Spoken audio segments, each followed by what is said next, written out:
Thank you, Mr. Wallace. That was wonderful. It's always a pleasure when we get to see the hard work of our students and the work of our teachers and staff and be shown tonight, which was great. Next on the list, I would like to recognize all of our veterans and our serving members of the armed forces. Could you please stand so we can give a moment of recognition?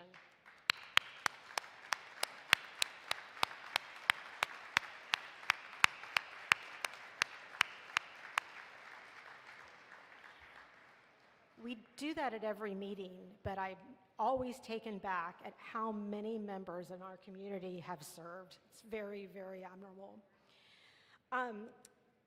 Next, I would like to have Carol Roy introduce the members of the Hollis School Board. Good evening, everybody. Thank you for coming tonight. I'm Carol Roy, the chair of the Hollis School Board. I have Raphael Zach, he's our vice chair. Ann Wake DePasquale, she is our secretary. We have member Jessica Lehens and member Jonathan Fontaine. Thank you. Next, we'll ask Tom Gehan, the chair of the Budget Committee, to introduce the members of the Hollis Budget Committee. Thank you. I'm Tom Gehan, the chair. At the table on your right is Mike Harris, the vice chair, Mike Levitt, secretary. Joe Garuba is the select board representative, is not with us tonight, although he may be in the line, as I believe Chris Hyde as well. Mark Cost and Darlene Mann.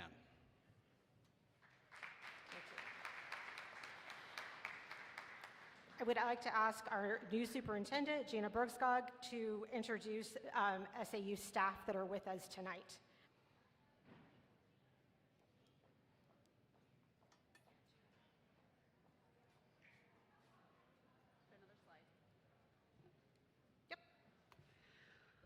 Good evening. Thank you, everyone. I'm Gina Bergskog. I'm your superintendent. With us here, we have Lauren DeGennaro, Assistant Superintendent of Student Services. We have Dorothy Flaherty, Assistant Superintendent of Curriculum and Instruction. We have Lance Flamino, Business Administrator. We have Lance Finnemore, Director of Facilities. We have Candy Fowler, Principal of Hollis Upper Elementary School. And we have Paula Zbicki, Principal of Hollis Primary School. Thank you. The snafu with the slides will probably be one of 10 tonight. Lawyers don't use PowerPoint, and we also can't add, so you'll pick up on that pretty quickly. So I am helped tonight by the assistant moderators Melissa Willis, Erica McDonald, and Drew Mason, of which I could not do my job without them. And I would also like to thank the supervisors of the checklist and all the assistant counters that we have here tonight who really make these meetings work. Thank you very much.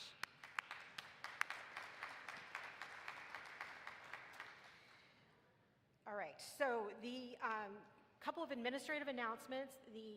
Announced the results of the Hollis articles that we just elected on last Tuesday.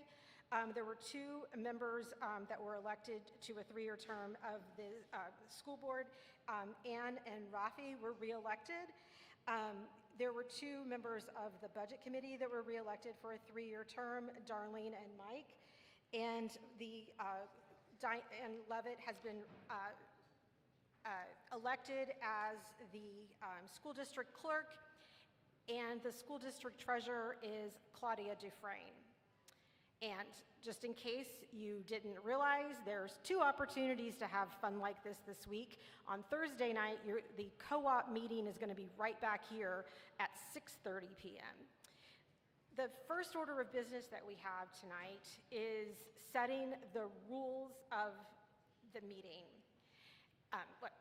Just in case anybody doesn't know, this is being live streamed. If you want to text somebody and tell them they can live stream it so they can figure out when the bond is going to be called for a vote, that's where they would want to be watching. They're on the SAU 41 website. You have to kind of click through, you'll find the board meetings and you'll find the meetings on demand. There's voter information that you can also find on the SAU website. Under the voter information tag, you'll find the school district warrant, you'll find the MS-27, and you'll find this presentation. The first order of business tonight is setting the rules of the meeting. So I will be proposing the operating rules. This body, this legislative body, everyone in this building is a member of the legislative body if you're a registered voter in the town of Hollis. You will have to approve the rules for the night because this is your meeting. If you want to change the rules after they've been adopted, it takes a 2/3 vote to change those rules. We use Robert's rules, but really only as a guide. And you can find all of the rules on page 213, and it's kind of in the yellow in your book, if you want to look in your town report. One of the things that I want to point out is Rule 7 talks about that the moderator, if there's a speaker that comes up, you have 2 minutes to speak, and the moderator has discretion to allow an individual to talk longer than 2 minutes if they have questions and continue to ask questions. I'm exercising my discretion at the beginning of the meeting, and unless you overrule me, I will not be extending time at all tonight beyond the 2 minutes for questions. We've got a lot to do tonight to deal with this bond, and I want to keep us on schedule. If you have more than one question, you can ask a compound question. If you have more than one question, you can hand it to a friend or get back in line, but one question in that 2-minute segment. State law describes my job here as presiding over the meeting and regulating the business thereof, but this is your meeting. It's important that state law says that no person shall speak at the meeting without leave of the moderator, and no person should speak unless there is an order.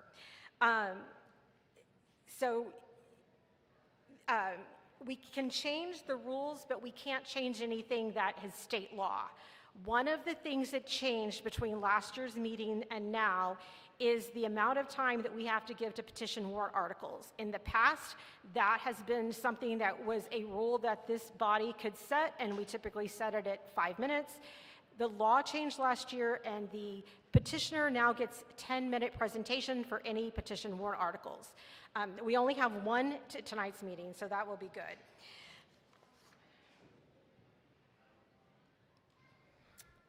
When you want to speak, and you can come to the podium, wait until I recognize you, speak clearly, speak into the microphone, so the live stream, for those folks that are listening at home, will be able to hear you, and the entire room will be able to hear you. You were given this voter card to demonstrate that you were, in fact, a registered voter. So please take that with you to the podium. You'll show it at the podium. You'll state your name and your address. Your comments when you're at the podium should be directed to me, the moderator. They shouldn't be directed to the voters, and they shouldn't be directed to anyone else back if you're in front of me.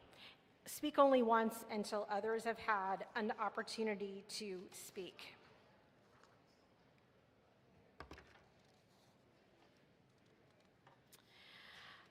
Speaking at the meeting tonight, each voter speaker will be limited to 2 minutes. Again, that 2 minutes includes the answers to questions. I'm probably going to say that a few times tonight until we get past the bond to make sure that no one is surprised by that change in the rule. 5 minutes for sponsors of amendments, 10 minutes for sponsors of petition warrant articles, and your time cannot be yielded or transferred to another registered voter. So who may speak at the meeting? Again, registered voters, that's the reason you're going to show your card. Members of the school administration, so they can present answers to questions. District Council Minatelli can speak. She's here at the table. You want to raise your hand so they can see who you are. We have new District Council, so the face is a little different up here, but we do have District Council who may be here to answer questions. Others are only allowed to speak if they're not voting, if they are allowed by a majority vote.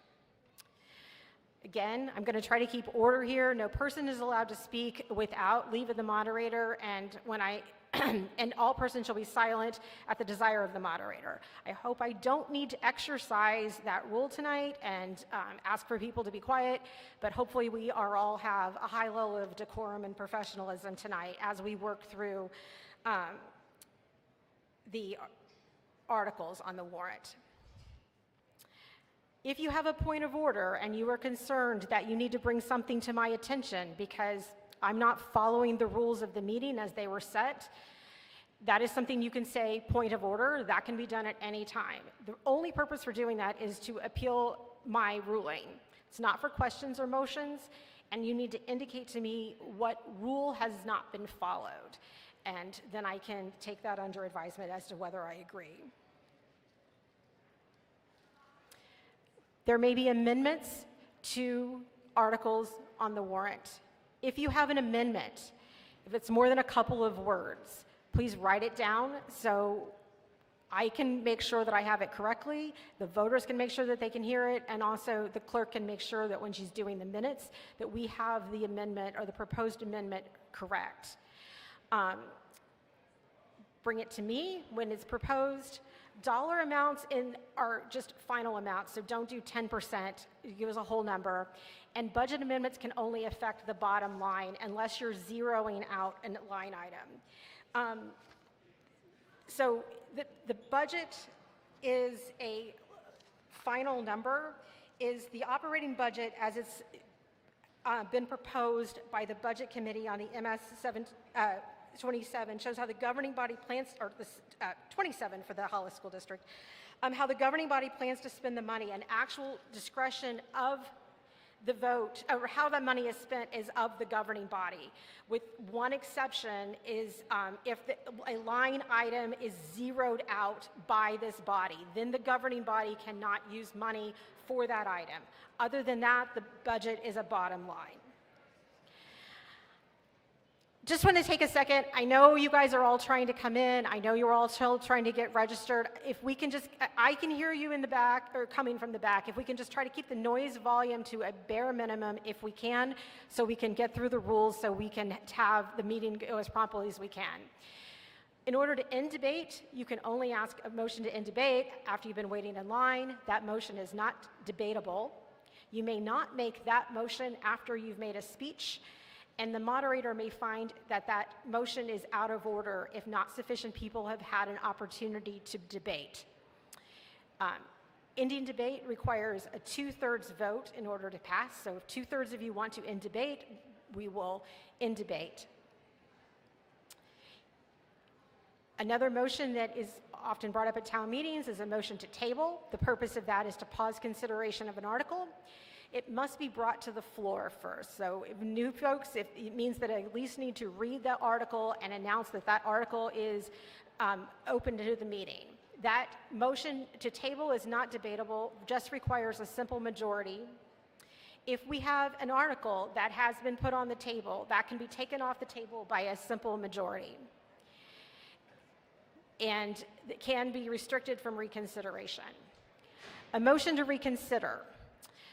Motions to reconsider is the purpose to reconsider something is not because you didn't like the vote. The purpose for a motion for reconsideration is because there's something that has been learned by the legislative body that needs to be discussed and was not previously discussed. That motion is debatable, requires a simple majority, and must be made by a voter on the prevailing side. Motions to restrict reconsideration, always a favorite. Motions to restrict reconsideration does not prevent reconsideration. It only controls when that reconsideration takes place. If the motion for reconsideration prevails, it requires that the reconsideration be at least 7 days after today.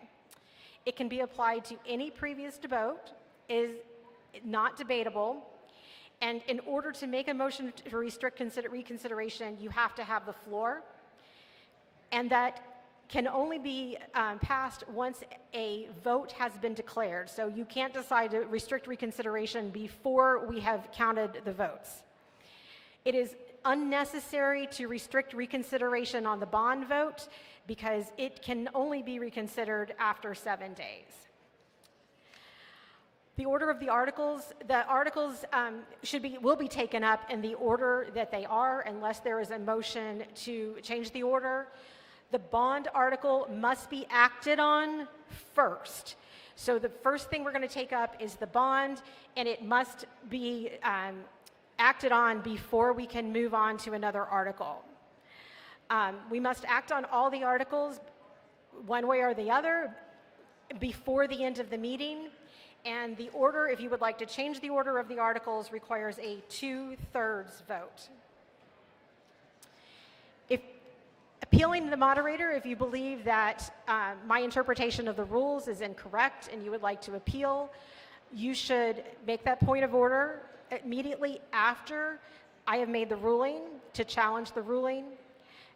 Appealing the moderator's ruling requires a second, and a majority vote will overrule the moderator. So a majority of you can overturn my decision, and the challenge to overruling the moderator should be a direct application of the rules.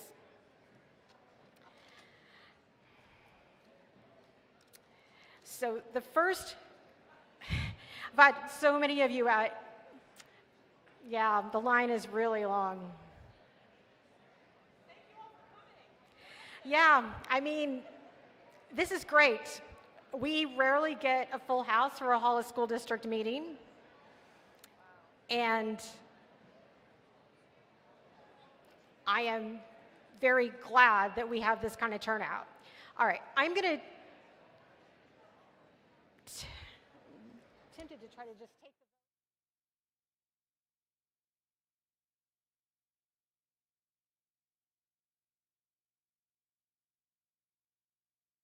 Okay. All right. So so the first order of business is to accept the rules of the meeting as presented by the moderator. Can I get a motion, please? I have a motion by Mike Harris and a second by Chris Hyde. All those in favor of the motion, please indicate by raising your... You're right.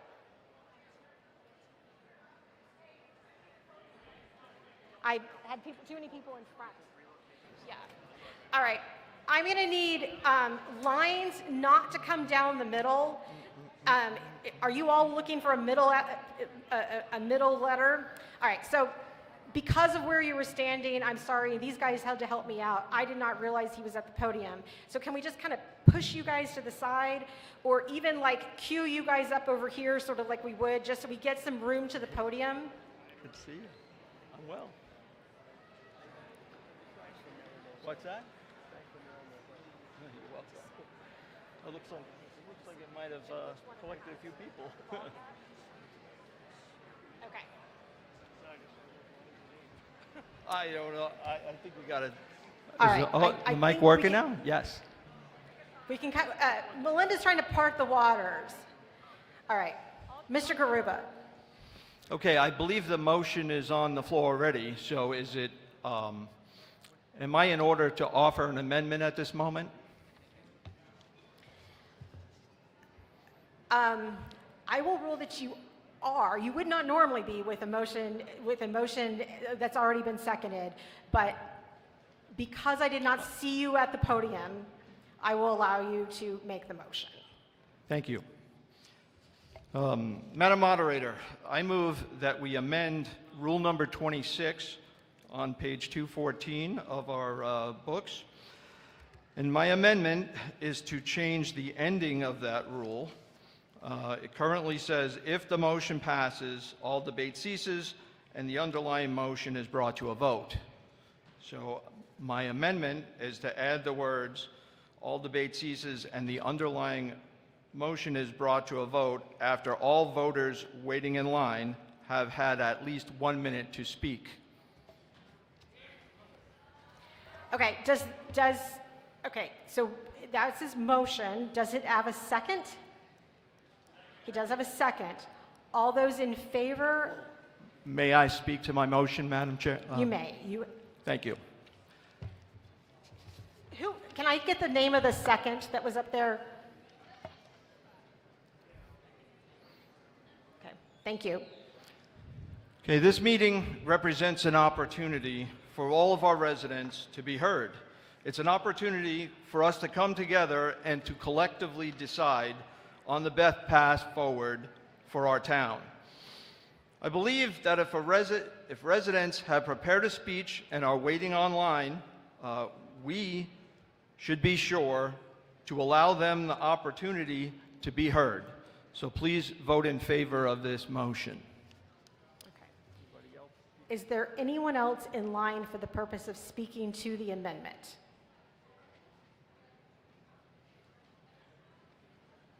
Madam Chair, is it appropriate to vote when everybody's still waiting online to get a card? At this point, yes, because we need to get the meeting moving, and if they wanted to take part in a voting on the rules, they would have come in time. So you've got a couple people behind you. I just want to confirm that. So order. You'll get thrown out before you even get a voting card at this rate. So we're going to be respectful tonight. If you don't have the floor, you are not going to speak. If you have the floor, you have leave to speak. We are going to be respectful. We are trying to get to the meeting as soon as possible. That also goes to the folks who were booing Mr. Garuba's motion. All right, is there anybody else in line that wants to speak to the motion? Mr. Mason. I think this is a bad amendment because the moderator is already going to allow sufficient debate. Enough time for people to express opinions on both sides. At that point, when the line is going all the way out to the door, you're at 2 minutes each, you're adding another half hour to another hour to the debate, at which point, when people have basically made up their mind. So I rise in opposition to the motion. All right. Is there anybody else on the amendment? Yeah, it's okay. I want to talk about that amendment. Yeah, hi, Louis Esposito, Pierce Lane. I guess I'm just confused because I can't see the amendment. I tried to pull up the annual report. So to vote on something that seems very significant in such a short period of time, I don't see where the amendment is. I can't see the yellow pages that you all are talking about. It's in the annual report on page 213. The annual report is in the back? Okay, I'll go grab that. I apologize. Okay. So where is it? Number 26? Okay. I have to speak, so you can take a look at it. I'm gonna get my The full text of the rule is a motion to end debate is not debatable and requires a 2/3 vote to pass. The motion is not in order if in the judgment of the moderator there has not been sufficient debate.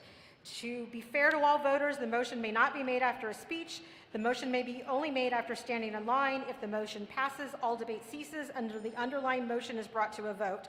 And Mr. Garuba wanted to add, after all voters who want to speak in line Have had 1 minute, the opportunity to speak for 1 minute. to have the opportunity to speak for 1 minute. So so the change in the rule would allow, after the motion to end debate is carried, the voters in line would have 1 minute to speak, which is half the time that they normally would have to spend. Is there anybody else in line to speak to the amendment? Yes. My name is Jim Kelly. I'm on Crestwood Drive. I'd like to speak to this amendment. I'm sorry, I missed your name. James Kelly. Thank you. Many of you can remember a painting by Norman Rockwell, where a gentleman stood up at a town meeting, and it was called Freedom of Speech. Incidentally, this painting was of a farmer who was against an amendment and a warrant article to pay for those schools. Whenever you restrict speech for any reason, it's what the CCP does, it's what the Politburo does. Freedom of speech is sometimes lengthy, it is sometimes inconvenient, it is sometimes boring. That's a very low price to pay for everyone to have the opportunity to voice their opinion. I vote and I support this amendment for that reason. Thank you. Anyone else in line to speak to the amendment? Yeah, Pam Hicks, 8 Maple Drive. I feel like enough. Where's your voting card? I haven't gotten this. I have a line holding because I can't get it yet. Then you're not in order. No. You've not been recognized. Okay. Can I just say You don't that have the floor. enough is enough. You don't have the floor. Let people speak because this decision. You do not have the I floor, understand Ms. that. Hicks. But this. Give us a chance to check in. All right. I don't see anyone else to speak to the amendment. Do you really need to speak to the amendment again, Mr. Gruber? I really feel strongly that people who showed up here, though this meeting is noticed at 7 p.m., so for people who showed up here at 7 p.m., that is being on time. So if the check-in line is going past, I don't feel it's appropriate to take away people's opportunity to participate because it takes a little time to check in. So,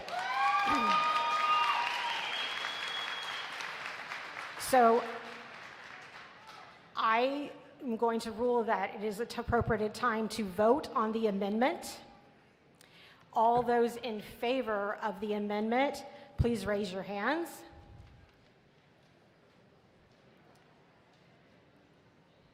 Counters, can we just make sure, because of the importance of this vote, hands down for just 1 second. Can I get my counters in order? I don't believe we've ever had to do it for the rules, but I do think this is important enough that I will put counters in place to make sure that we have a count on what this vote is, because I think it's going to be decided. And I want to make sure that it's clear that the will of the body, what the will of the body is after we get this vote. Melinda, do we have counters in place? Krista's here by Drew. Got Mr. Barber over here.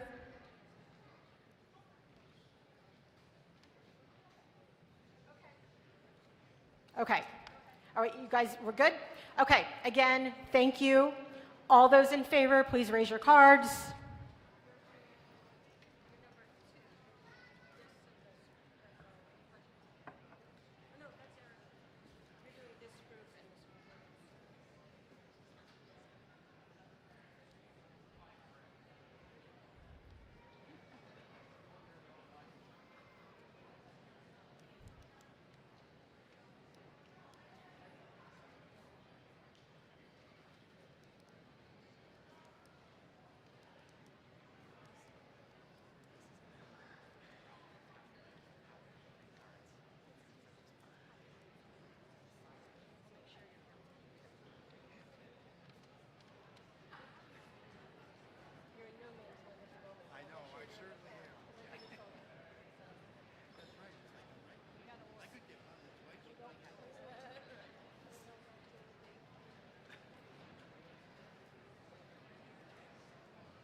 Hopefully, considering.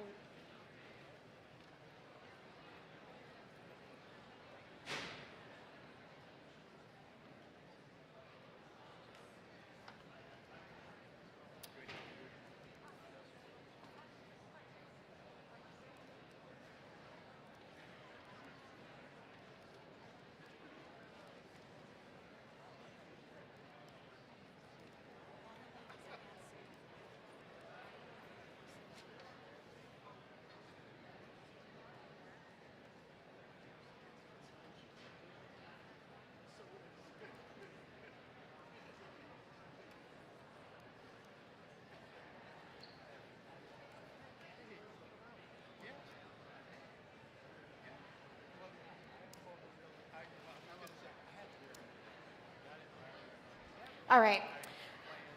Counters tell me that they have that vote taken care of. Counters back in your positions, please.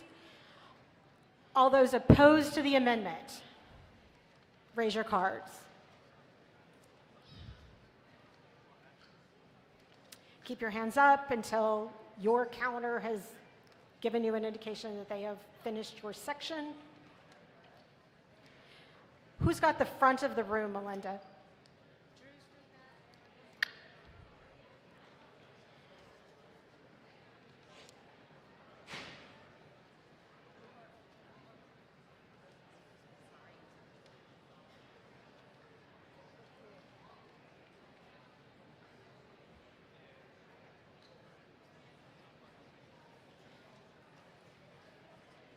I know there's a lot of folks.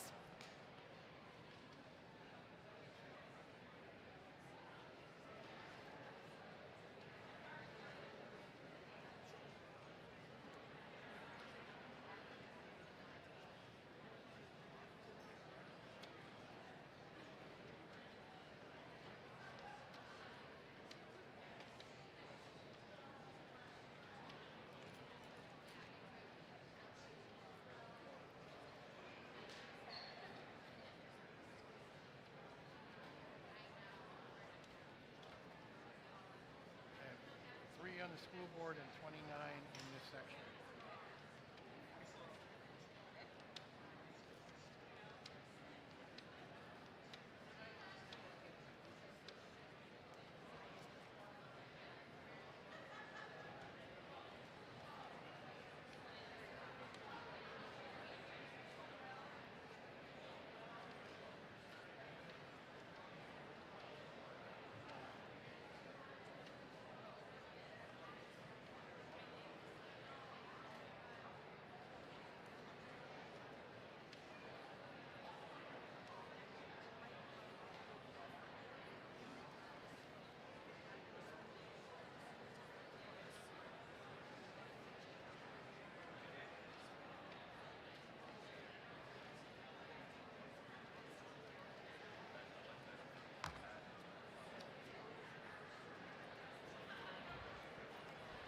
All right. So on the amendment, it was 146 in favor of the amendment and 184 against the amendment.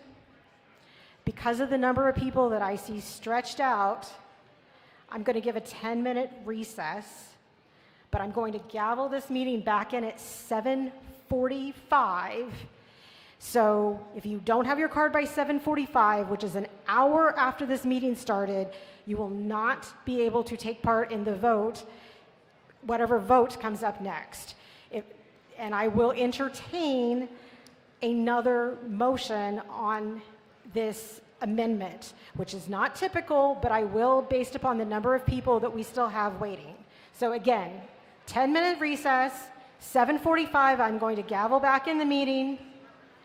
I will permit, if Mr. Garuba wants to make a motion, I will permit it. No speakers, we will take it to a vote with counters. Got it?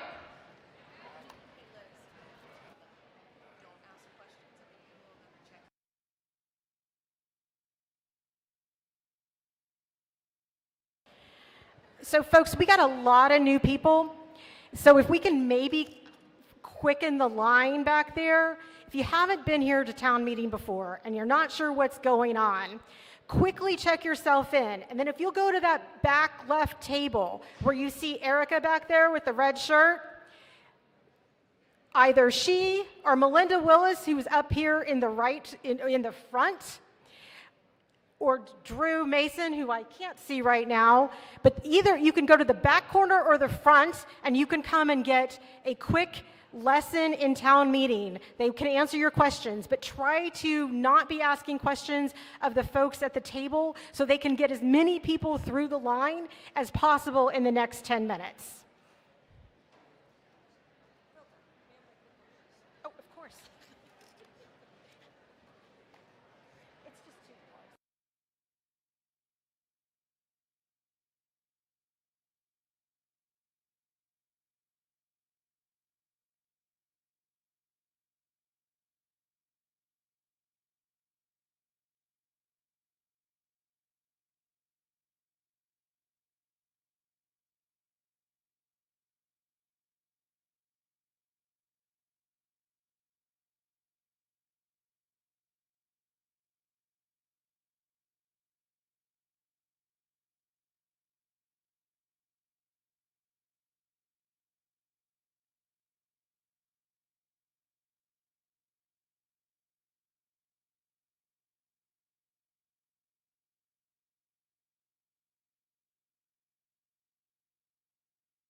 All right, guys in line, make sure you have your driver's license out.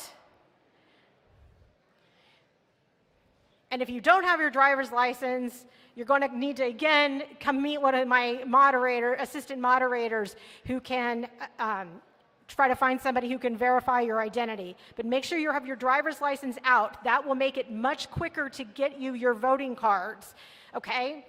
Be prepared when you get up there. Name, address, and driver's license.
less than a minute to get your ballots and find your seat.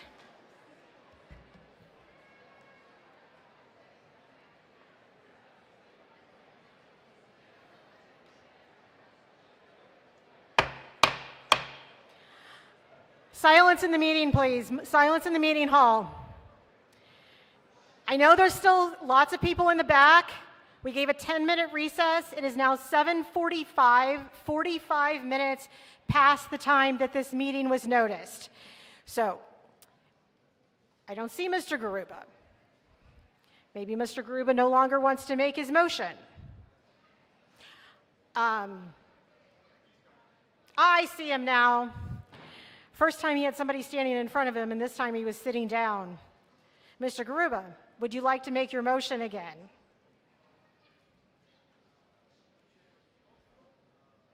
It's not on. There we go.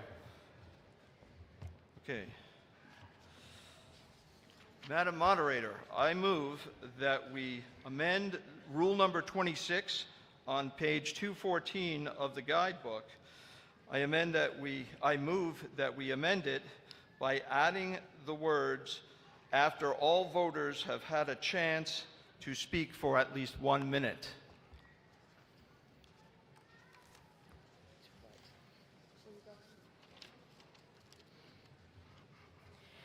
Does the motion have a second?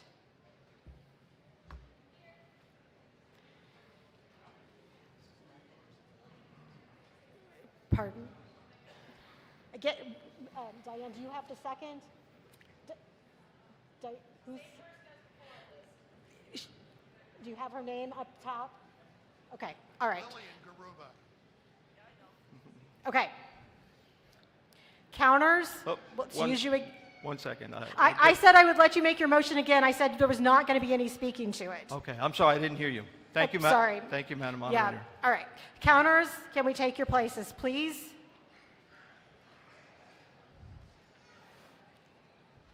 All right, while they're getting in place, the amendment, rather than stopping the speakers in line if the motion to end debate passes, what Mr. Garuba's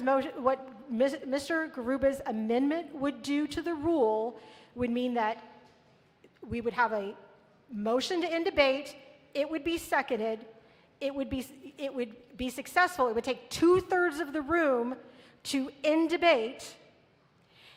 If it passes, then we would allow the people that were still in line, nobody's running to the line at that point, would have 1 minute rather than 2 minutes to speak, okay?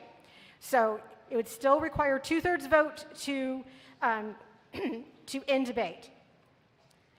All right, the amendment would just allow 1 minute for the speakers in line. All right, all those in favor of the amendment to allow the speakers in line 1 minute to speak, please raise your voting cards.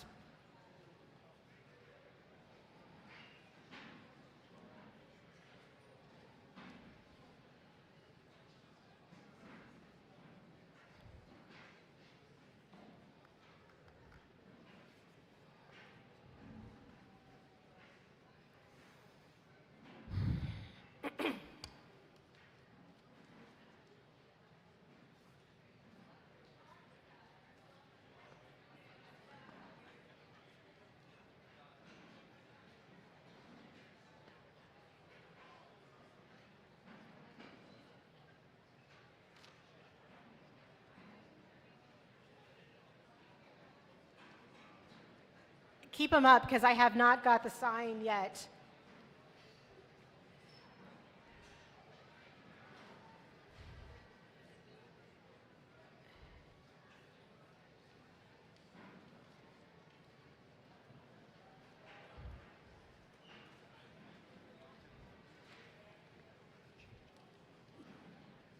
Counters, if once you've finished your section, you can give your section the motion to put their cards down.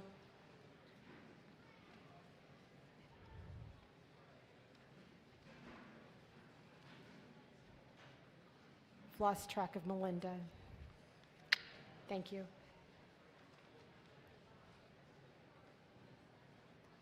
next year we should put her in a bright colored shirt like we used to do the toddlers on the playground so we could find them.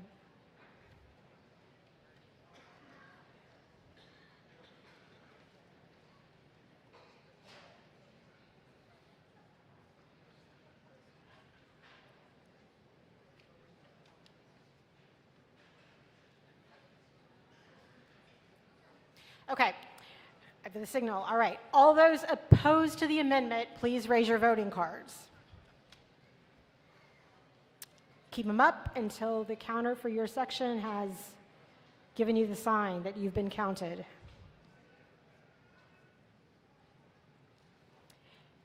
If you're just coming in, make sure you have your driver's license out. You're ready for the table with your driver's license, your name, and your address.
All right. The motion passes. The vote was 287 in the affirmative in favor of the amendment and 241 against. So the rule will be if there's anyone in line after a successful motion to end debate, those speakers will be given 1 minute. Again, I will not let anybody else in line at that point. Are you waiting for now, or are you wait? Or after the rule. Okay. All right. So now we're back to the original. Can I get a motion to accept the rules as amended? So Chris Hyde is moving, Mike Harris as the second. All those in favor of adopting the rules as amended, please raise your voting cards. All those opposed? Finally, motion carries. At 7:54, we have rules. All right. Mr. Perry. Madam Moderator, happy Valentine's. Or no, it's not Valentine's, it's St. Patrick's Day. I would hope I got treated better on Valentine's. I have my green on too, so. I'd like to make a motion to change the order of the articles, to move Article 8 to follow Article 2. To follow Article 2. Correct.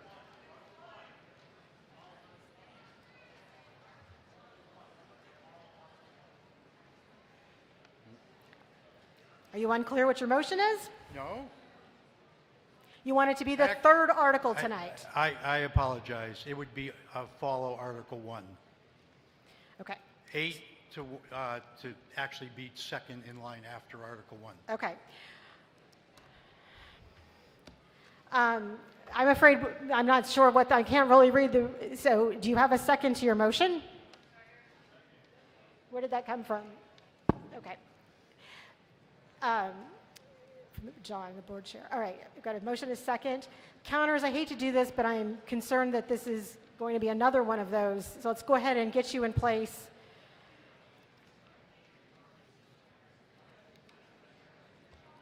May I speak to the article or to the motion? Yes. I just wanted to say, I think with the size of the crowd, I'm sorry? Oh, sorry.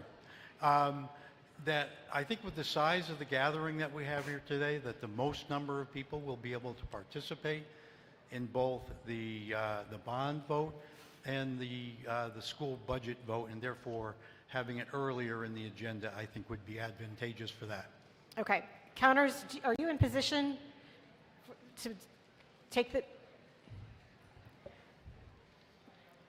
Yes, Mr. Mason. I think this motion is a bad idea. I suspect, I applaud the idea of moving the budget forward, but until we know the result of the bond vote, having the budget voted on is premature in my personal opinion. So I say vote no. All right. So the point Mr. Mason's trying to make, and I just want to make sure that everyone who's new here, if the bond, because the box has to be open for an hour, it's going to take at least an hour and 20 minutes after we open the ballot box before we're going to know the results of the bond. So there is a possibility that somebody might want to make an amendment to the operating budget for the schools if the bond fails. Mr. Hyde, are you waiting to be recognized? I was just talking, yes. I was just thinking that one way around this might be to have the amendment changed to allow for the adoption or the take-up of the budget discussion to happen at the first opportunity after the count is known from the bond. All right, right now we have a motion and a second. I think I have to take a vote on what's on the floor first, although I like your suggestion. So hopefully you all think the suggestion is really good. I'm going to try to be really wild here. So I'm going to say let's try with just a card vote, not counting. All those in favor of the amendment, understanding that we're going to have another amendment right after that. All those in favor of the amendment, raise your cards. Okay, all those opposed? Okay, the nays have it. Okay, so Mr. Hyde, do you have a motion? I have a motion to take up the budget article, Article 8, I believe, at the first available opportunity after the conclusion of the counting of the bond vote. Okay. Do you have a second to that amendment? Drew is seconding it. All right. Mr. Belanger. Jim Belanger, Plain Road. I'm against this amendment, this motion to move the budget after Article 1 is decided. What's going to happen is we're going to hear Article 1, we're going to hear the budget article, and everybody's going to go home. And I'd rather have people here to hear the rest of the articles. All right. This requires a 2/3 affirmative vote because it's a changing of the moderator's rule, which was to take them in order. Do I have my counters in position? Because I guess we'll have them count for this one, unless when we vote. Melinda, are you in position? Where's Ted? Okay. All right. All those in favor of the amendment to take up Article 8 as soon as we get a decision on Article 1, please raise your cards. All right, keep them up because we have to have a 2/3 vote, and I certainly can't declare from this view that there's a 2/3 of you.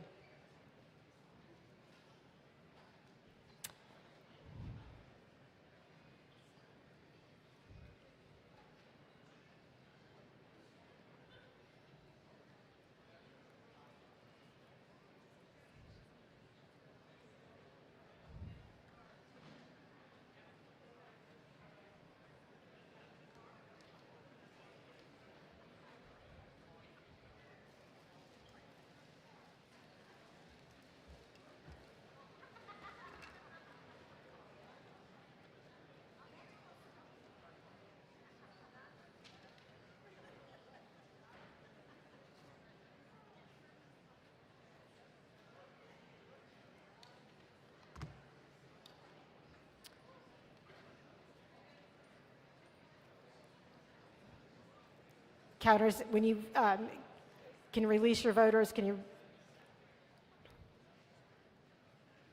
Melinda, is this middle section, are they good? They're all counted? They're done. Are they done in the back corner? They're done. To my left? Ted, are you done with the left-hand side? Okay. I can see Krista's still counting.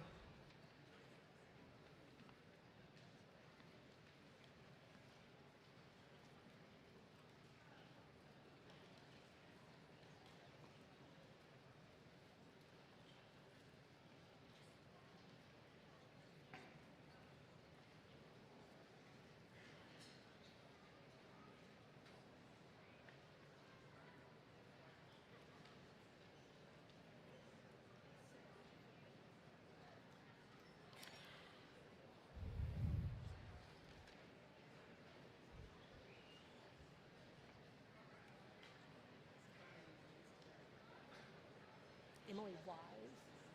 Oh, okay, I see it. Can Emily Wise please go back to where you checked in? You left your license.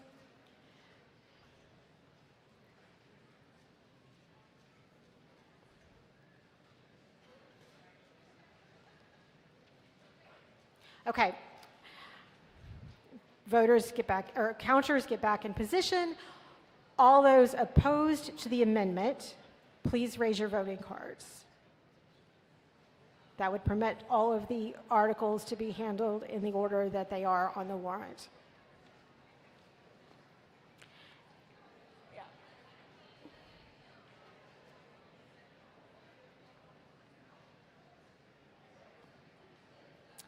Keep them up and let them count. Thanks for your patience.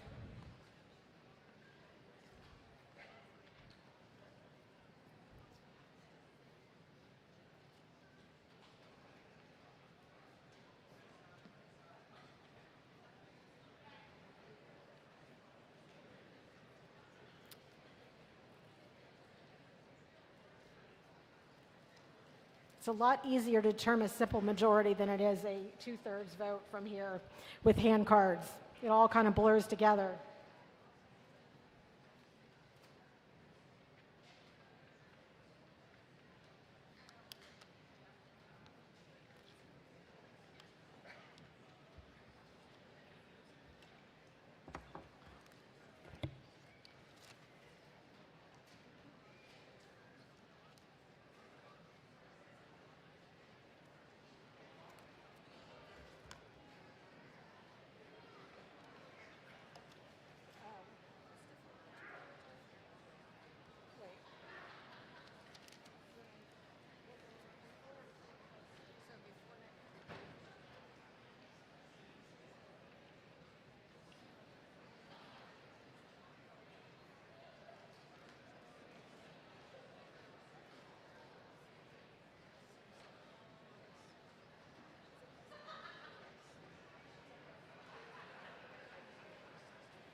Okay. The motion to take up Article 8 after we announce the results of Article 1, which is the bond vote carries. The motion needed 365 votes. There were 494 in favor and 59 opposed. So, all right, so if we can now take up Article 1.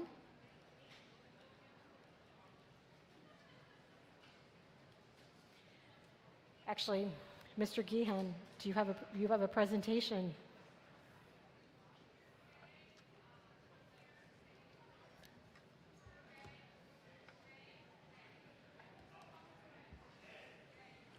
Thank you. I'll try to be expedient.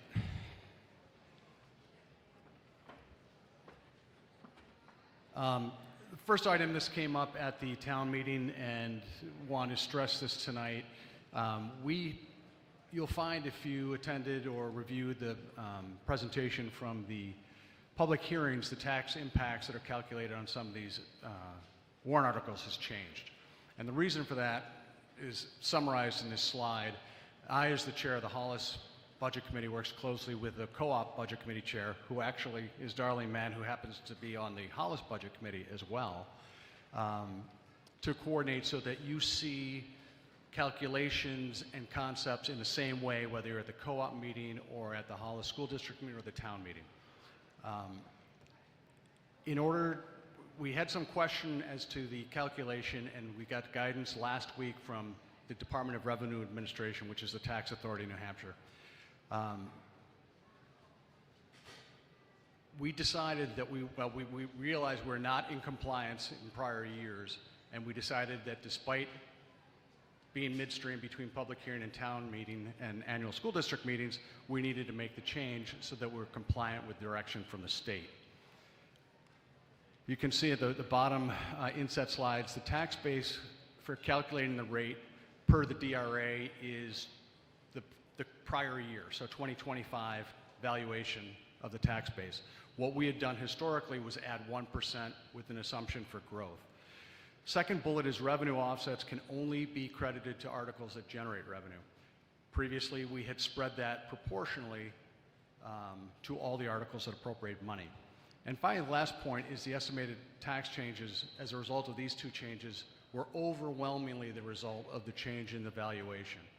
You can see here 98% of the changes for the town of Hollis were due to using the 2025 tax base versus 2025 tax base plus 1%. Not on the slide, I just want to comment that, again, particularly since these, the changes in the adherence to the state guidance caused the tax impacts to go up, we wanted to make sure that that was fully disclosed so people had confidence in those projections. The school board, the select board, all the public officials have been acting in good faith. We literally made this change last Thursday. All right. We're going to cover these in some detail when we get the operating budget article. The first article, or the first line item here, the operating budget, you see an increase of about 4%. This is driven largely by prior approved collective bargaining agreements and by special education costs. Having said that, despite the significant increase, there was significant efforts to reduce the operating budget. When we get to Article 8, you'll see that there are some reductions in staff and some other steps taken to try to minimize the increase. Warrant articles went down up primarily because of the bond article. State aid fluctuated a bit. Revenue was down primarily to state special education aid. And we get down to the bottom lines. Total tax effort increases 8.2% because we're not assuming any growth in the tax base. That is the expected increase in the Hollis portion, or the Hollis School District portion of the total tax rate. Total tax rate here is all the components. I'm not going to read each off individually. The yellow lines are those that we vote at these three meetings, the town meeting tonight and co-op meeting on Thursday. You can see the town, if everything passes, would go up 6.6%. The local tax for the Hollis School District would go up 8.2%, and co-op would go up 5.7%. Overall, it's kind of distorted. I think it's 6.2% increase in the rate if everything passes. Okay, we've got a new concept that we've introduced this year as a result of a vote taken at town meeting last year in which Hollis voters supported a recommendation of the select board that a new committee be created called the Capital Expenditure Advisory Committee. The select board took that recommendation and stood up that committee, and the purpose of that committee is to work with all three of the taxing entities that affect your Hollis property tax bill, the co-op, the Hollis School District, and the town, so that we can have a better view and a longer term view of potential long-term debt coming down the line. So there are three types. I'm going to show a couple graphs here in a moment. There are three types of debt that you'll see. The first is approved debt, is exactly what you would expect from approved at a prior town meeting or a prior annual district meeting. Voters elected to approve a bond. The second category is proposed.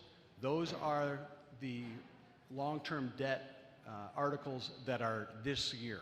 So the Hollis Primary School expansion in the town, we had the transfer station wall rebuild, so that's proposed. And the final one, we've always shown those, the final one is potential. That is this new category, the findings or output of the Capital Expenditure Advisory Committee that is not, it's in planning. It's not approved, it's not on a warrant article, it wouldn't necessarily be on the article next year, might not be on the article in 5 years. Possibly it could never come up. But again, we're trying to be responsive to voters who want to have a better, more comprehensive and a longer term view of potential expenditures. All right. So one of the effects here of proposed bonds, and again, proposed bonds are those things that are before us in this cycle this year, is because the way bonds are taken out, you typically don't pay an entire bond payment in the first year. In some cases, you may pay an interest-only payment, which is a reduced payment, or in the case of the town, those bonds will not have any payment in 2026.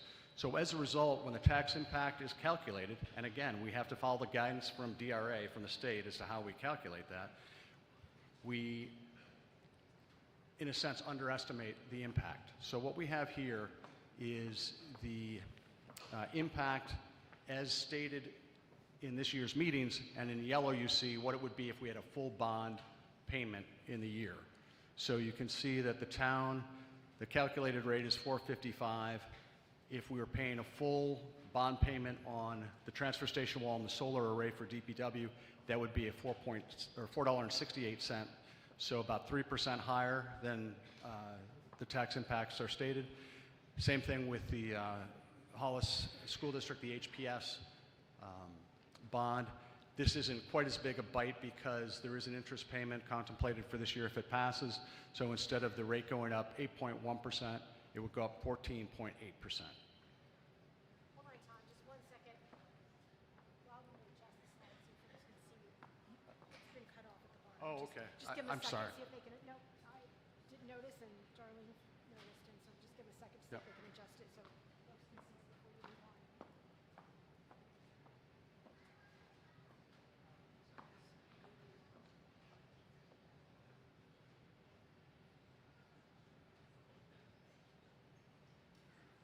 All right. So here's the first of the graphs. This is just the approved debt. The three colors are, the red is the town, the green is the Hollis School District, and the blue is the co-op portion that comes to Hollis. The vertical yellow line is this year. So you can see, and these, it's important to note, these numbers are corrected for inflation, so it's all $20-25. If we layer on what is proposed at this year's cycle, I don't know if it's very clear. I don't know which of these is the pointer.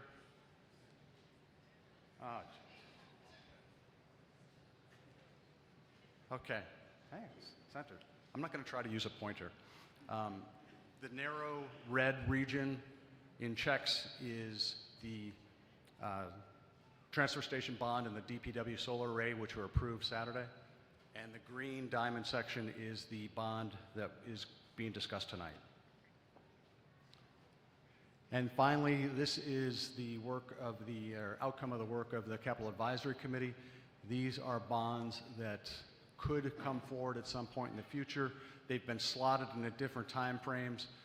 because, you know, we have to have some estimate of where they might come in so we can put them on the graph.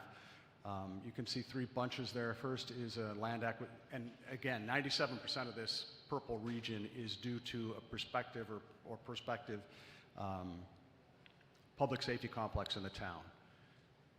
Be $1.5 million for land acquisition next year, 15 million, I think, 5 years after that, and then 25 million for a new fire station 5 years after that.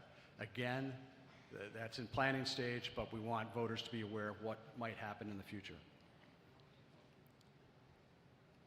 And then the final slide, 3 regions again. The gray is the approved. This is how much of your tax rate goes towards paying off long-term debt.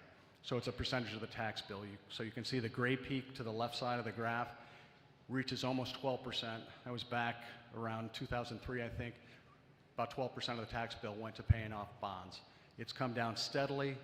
You can see in the current year, the orange and the purple again are orange is proposed for this year. Purple is potential at some point in the future. You can see it jumping up a little bit again, but staying roughly under 10% and going down as time goes forward.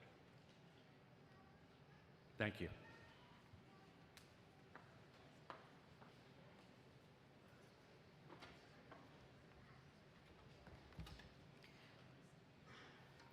Now, we are to Article 1, to see if the district will vote to raise and appropriate the sum of $19,384,375 gross budget to finance the design, demolition, construction, permitting, and equipping of renovations and additions to the Hollis Primary School to include improvements and renovations of the building interior and surrounding exterior site, the project to authorize $19,384,375 of such sum to be raised through the issuance of bonds or notes in accordance with the Municipal Finance Act, RSA Chapter 33, to authorize the school board to issue and negotiate such bonds or notes and determine the date, maturities, interest rate, and other details of such bonds or notes, to authorize the school board to apply for, accept, and expend any federal, state, or private funds that may become available in respect to the project to be applied toward the project to reduce the amount that must be bonded or pay debt service on such bonds or notes, and to further raise and appropriate the sum of $609,000 to make sure the first debt service payment due in the upcoming fiscal year. 3/5 ballot is required for a bond vote. The school board recommends the appropriation 5-0-0, and the budget committee recommends the appropriation 5-3-0. This article is moved by Carol Roy and seconded by Rafi Zach, and we have a presentation by the school board by Ann Wake Pasquale.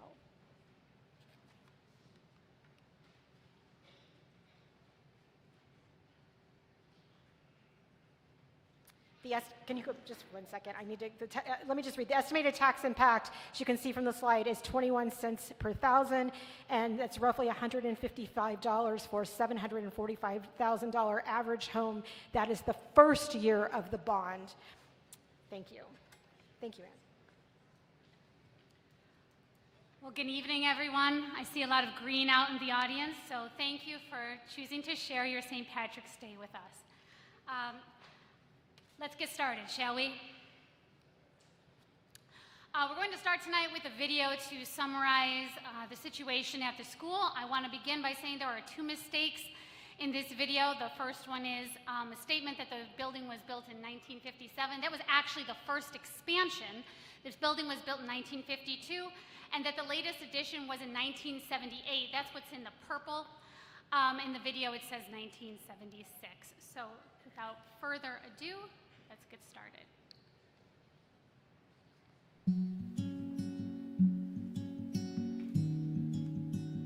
Over the past 13 years I've been here at Hollis Primary School, we have gradually seen an increase in students. We've also seen a growth in our kindergarten, a growth in our preschool population, a growth in our intensive needs population, and all of these programs take up space. The school has more requirements now put upon it from the state and from federal agencies. So we don't have the classrooms that we used to have.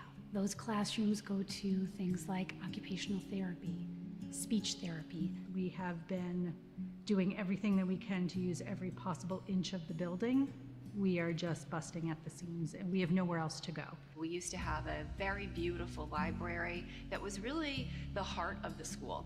And we had to move the library to this smaller space here and turn the library into 3 classrooms. With that, we've had to take a lot of things that no longer fit in our library and put them in storage. We have moved special ed case managers into smaller spaces. We have doubled up, tripled up staff members who are working with smaller groups of kids, so now they're working in the same room. We've also had to move one of our preschool classrooms into the hallway. When the PE teacher goes out for PE and takes his class out, he has to walk right through the preschool classroom. I also have a cafeteria that's my gymnasium, and that directs the entire schedule of the building. I can't have lunch and PE going on at the same time because they use the same space. But I think what's most visible to the community is the traffic problem. We don't have enough space on our lot to get cars off the road, so we have cars pulled over on the side of the road. Even with the assistance of a police officer, we cannot get all the cars in and out without creating huge congestion on the State Route 122. All of this together is a part of this problem with enrollment and having a building that was built in 1957 and we may have outgrown. We put together a enrollment committee to really study what are alternative solutions other than the obvious of just increasing space in the primary school. We went through every single space, including the bathrooms, to see what the use was and what we could use it for. We talked to the principal and the staff members at the Hollis Upper Elementary School, and we explored the possibility of moving the 3rd grade to that building. We studied quite a few options, but unfortunately we're limited with where we can place kindergarten and 1st grade. They have to be on the 1st floor. So it doesn't matter what we do to grade levels that are on a 2nd floor, that doesn't open up space on the 1st floor. So before we ever even looked at any floor plans or drew any pretty pictures, the first thing we did was catalog every single space in the building and really identify, okay, how many students are going to be using each one of those itsy bitsy spaces and what sizes those really needed to be to address the curriculum.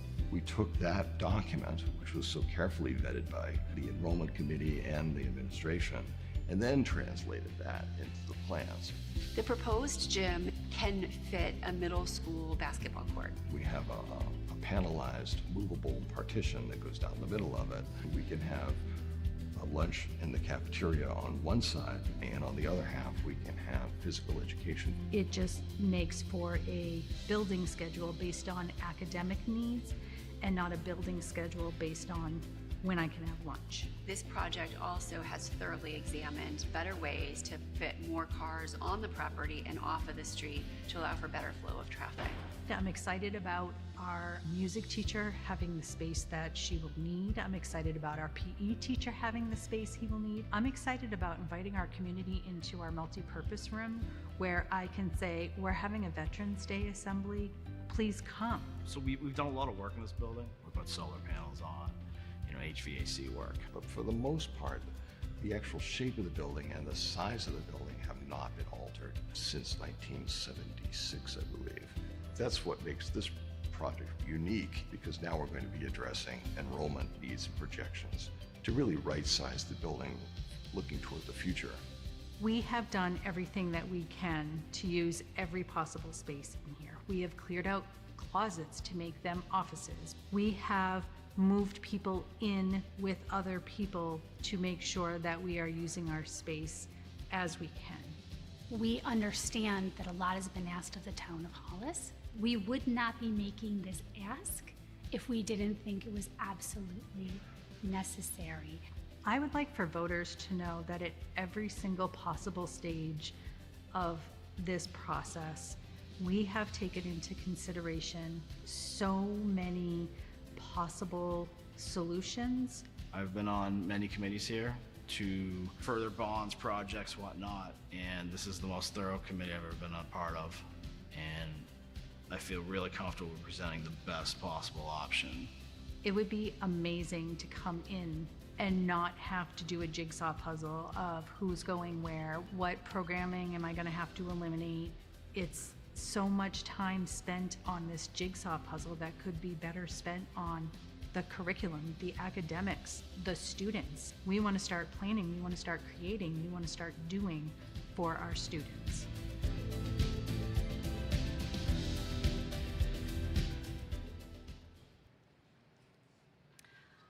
Okay. So this video does a good job of giving a good overview of the challenges that are facing the Hollis Primary School, but it really cannot be addressed in such a short period of time. So I want to focus on some things that I feel haven't really gotten enough attention during all of the community outreach and education that we have been working on over the past year. One thing I want to explain about the classroom space.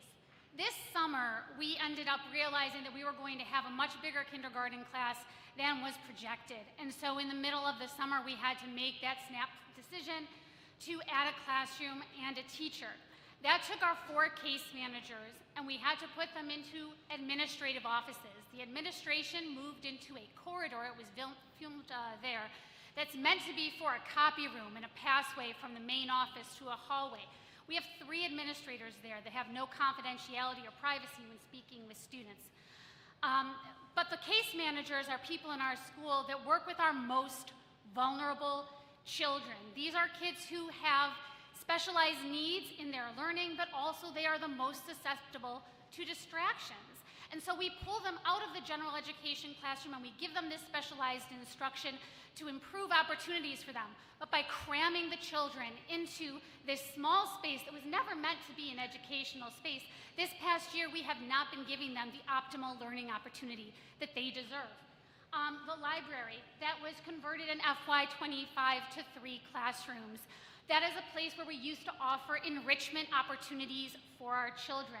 Children who are advanced, children who want to experience chess. We were able to pull children from different classrooms and put them together in groups that we call zone of proximal development, because that is how children learn best. And our specialists could work with them. We no longer have the space to do that. The nurse's office. We have not talked about this. The nurse reports to me that she sees anywhere between 25 to 35 students a day. When you increase the number of children in a building by the law of averages, you are increasing the number of children who have complicated medical situations and issues. So we're not just talking about the sniffles and the upset tummies that come with elementary school. Of course there's that. But with that volume of children moving through her office throughout the day with only 2 cots and 1 hydraulic bed that's meant for lifting for children with special needs, those beds are consistently in use. Those children with special needs also often require some privacy. Right now, they have just a little curtain. If we were to have this proposed design, they would have the isolation to provide them the dignity that they deserve.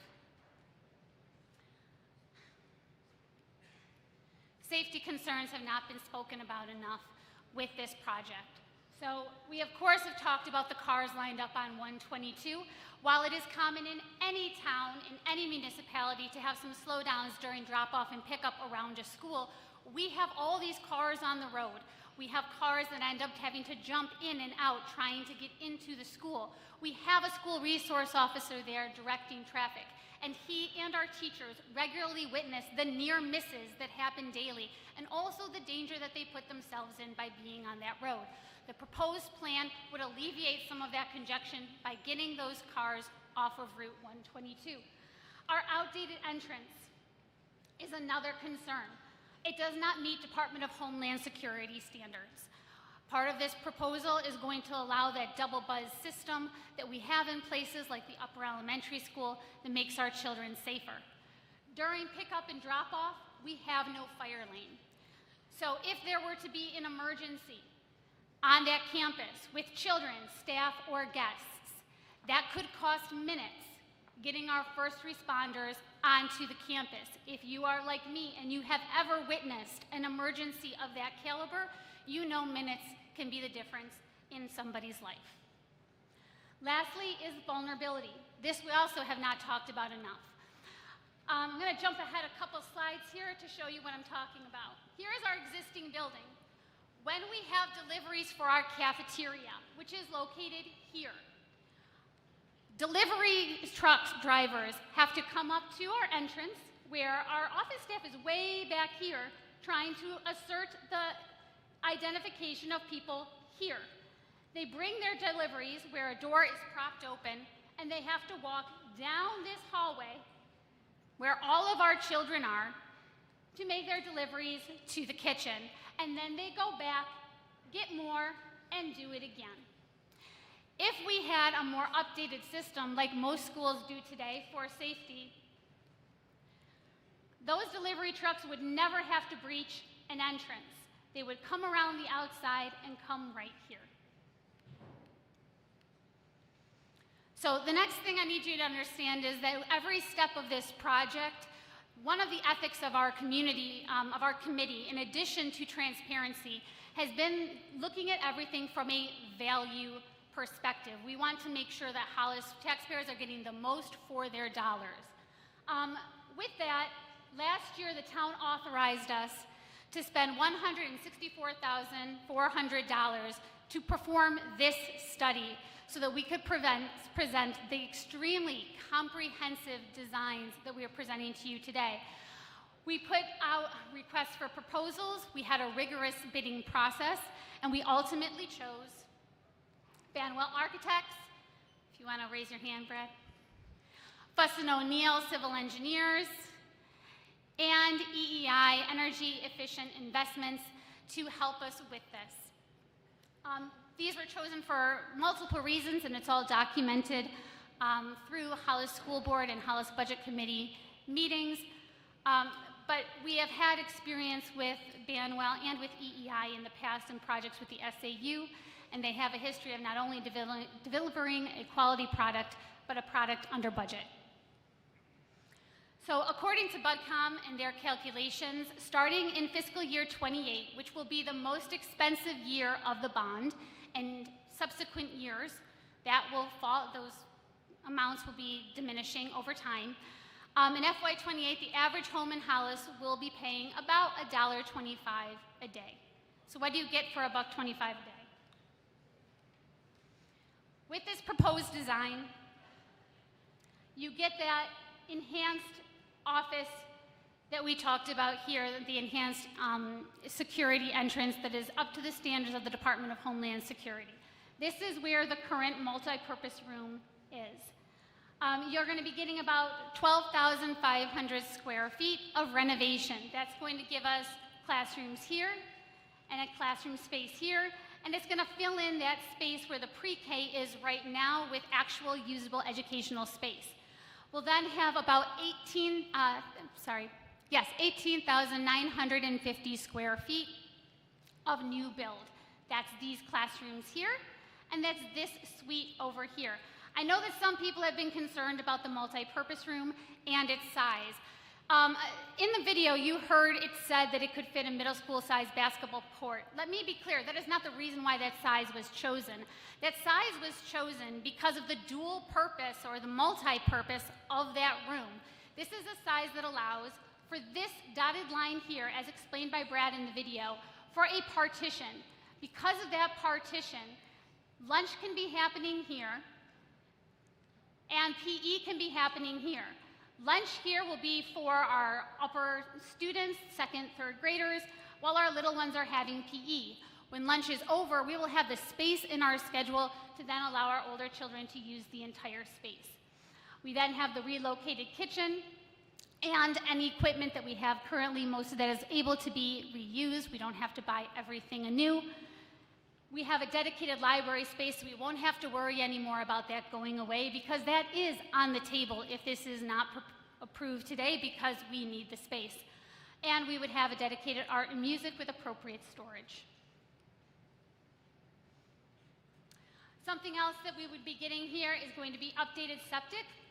Our septic is currently over 30 years old, and that's going to create some additional play space and much needed parking, which I'll be able to demonstrate in a minute. I want to talk for a minute about how we've been trying to be thoughtful of value. And there have been so many ways that we have tried to maximize value for this project. I'd like to just point out a few. So it was imperative that we maintain the playground spaces. We were given multiple designs that we presented to the community in September, and everything there is available for you online. And when we talked through these possibilities, the location of the playground was important for a number of reasons, and one of them was to replace a playground is extremely expensive.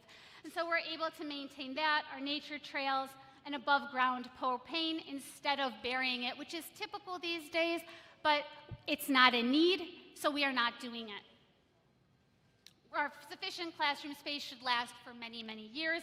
The last expansion, 1978, lasts 48 years. There is absolute reason to believe that this expansion would outlive the life of the bond.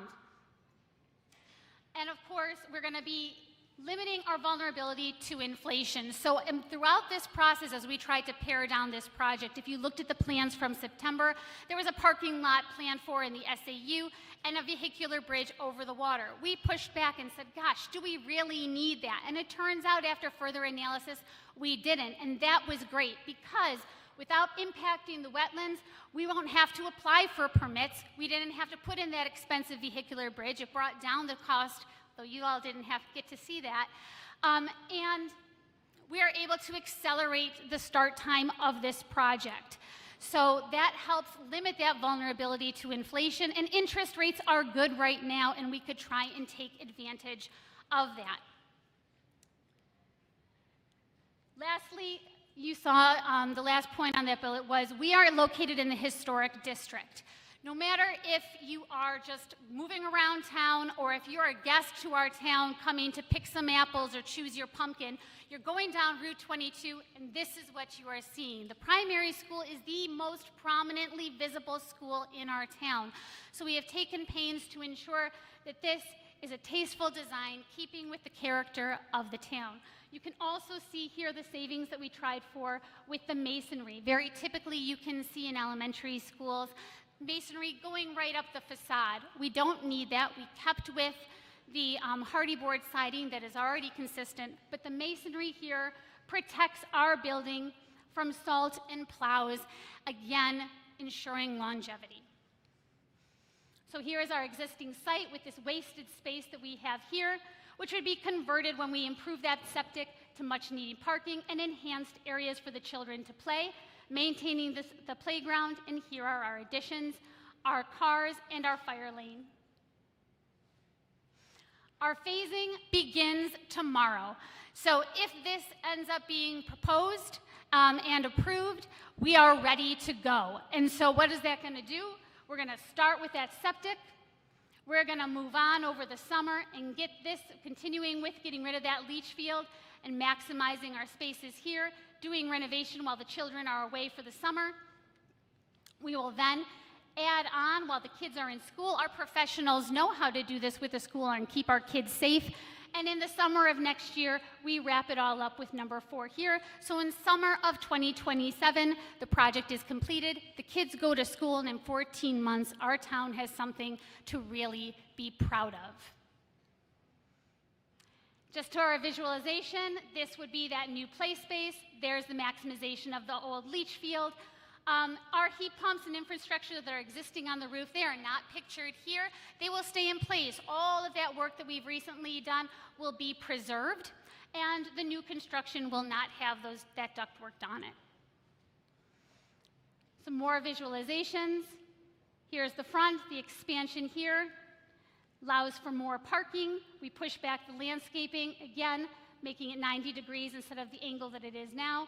Our fire lane for safety, 2 lanes of traffic to get our cars off of the road.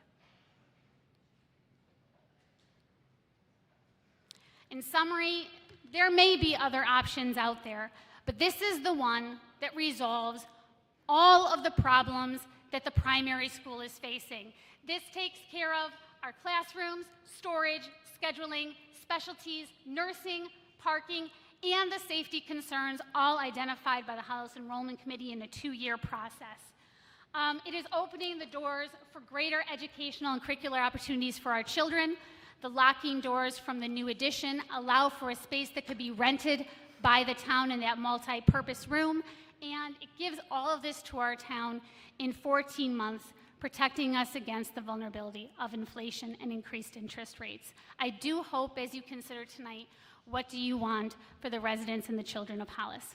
Thank you very much. Okay, I'm going to open the floor for discussion on Article 1.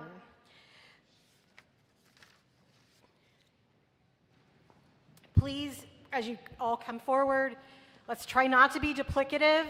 Let's try to be civil. Let's keep in mind that babysitting closes in 20 minutes. So this room is going to get doubly occupied very shortly if we cannot take this to a vote rather quickly. I assume that most of you, despite the fact that you asked to be able everybody to talk in line, would like the opportunity for everybody to vote tonight. Ms. Barber. Thank you, Madam Moderator. Ms. Barber, can you identify yourself and state your address? Yeah, Liz Barber, 5 Broad Street. I'd like to begin by thanking the Enrollment Committee for their work. Having served on the Farley Building Committee, I appreciate the amount of effort that goes into a project designed to benefit the children and families of Hollis. Tonight I'd like to raise some concern, the same concern that I raised at the December presentation by the Enrollment Committee.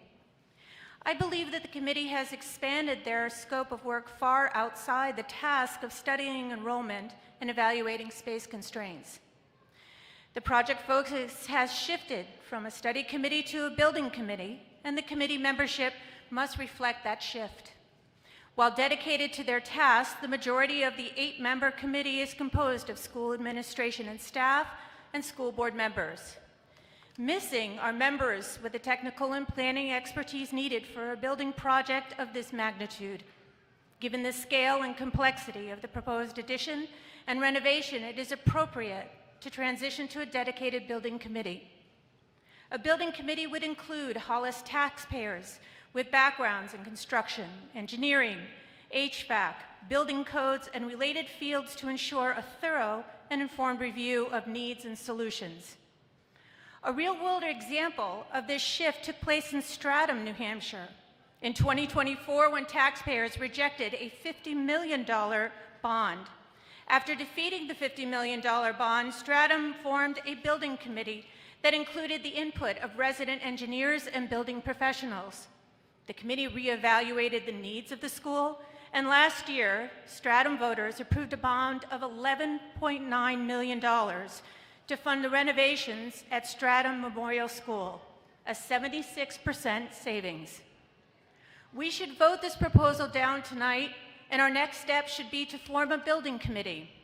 Now is the opportunity to recruit members who represent a diverse group of construction professionals and residents, including young parents and older taxpayers, all who value our schools. We share a common concern. We all pay taxes, and we are all invested in our schools. Thank you so much.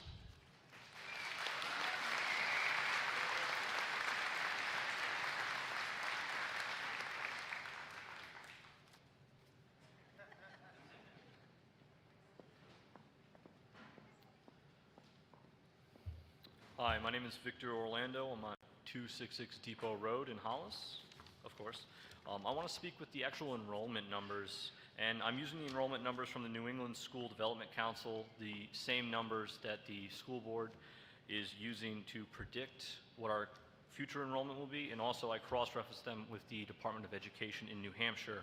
So just a little background, we had an enrollment spike in 2018 when we went from 378 students in Hollis Primary to 396, but since then, we had a spike in 2022 to 2023 year.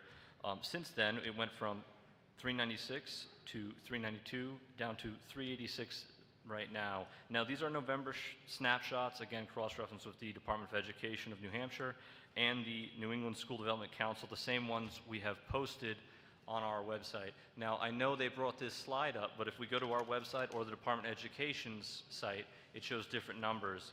Now, the other thing I want to bring up too is our expected kindergarten class for next year. Looking at the New Hampshire Office of Planning and Development, along with the New England School Development Council's numbers, we only have approximately 82 students living in Hollis right now who would be eligible to go to kindergarten next year.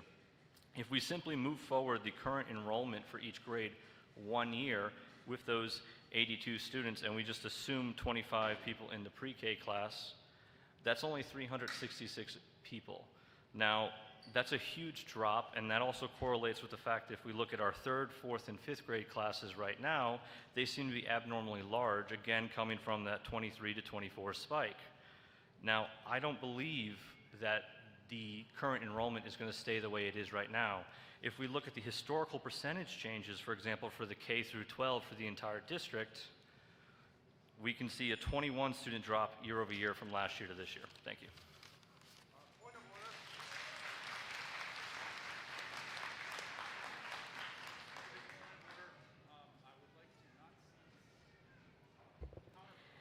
I think you and I agree, and I have asked the school board to put this back to Article 1, and I will hold the meeting until you can get it back to Article 1. I've asked you 3 times. First 2 times were nice, 3rd time is not. I was very clear I wanted this to be in one presentation so I could control it. Thank you. Okay. Next speaker in line, please. Thank you. Mary Castelli, Lorenzo Road. Do you have a card? Thank you. And I thank you, Madam Moderator. I'm wondering if the board can address what will happen to the school if the bond does not pass. Sure. This is something that Mrs. Bickey and I have talked about quite a bit. We first have to just kind of look to what has happened already. We've collapsed rooms, we've had to bring people together.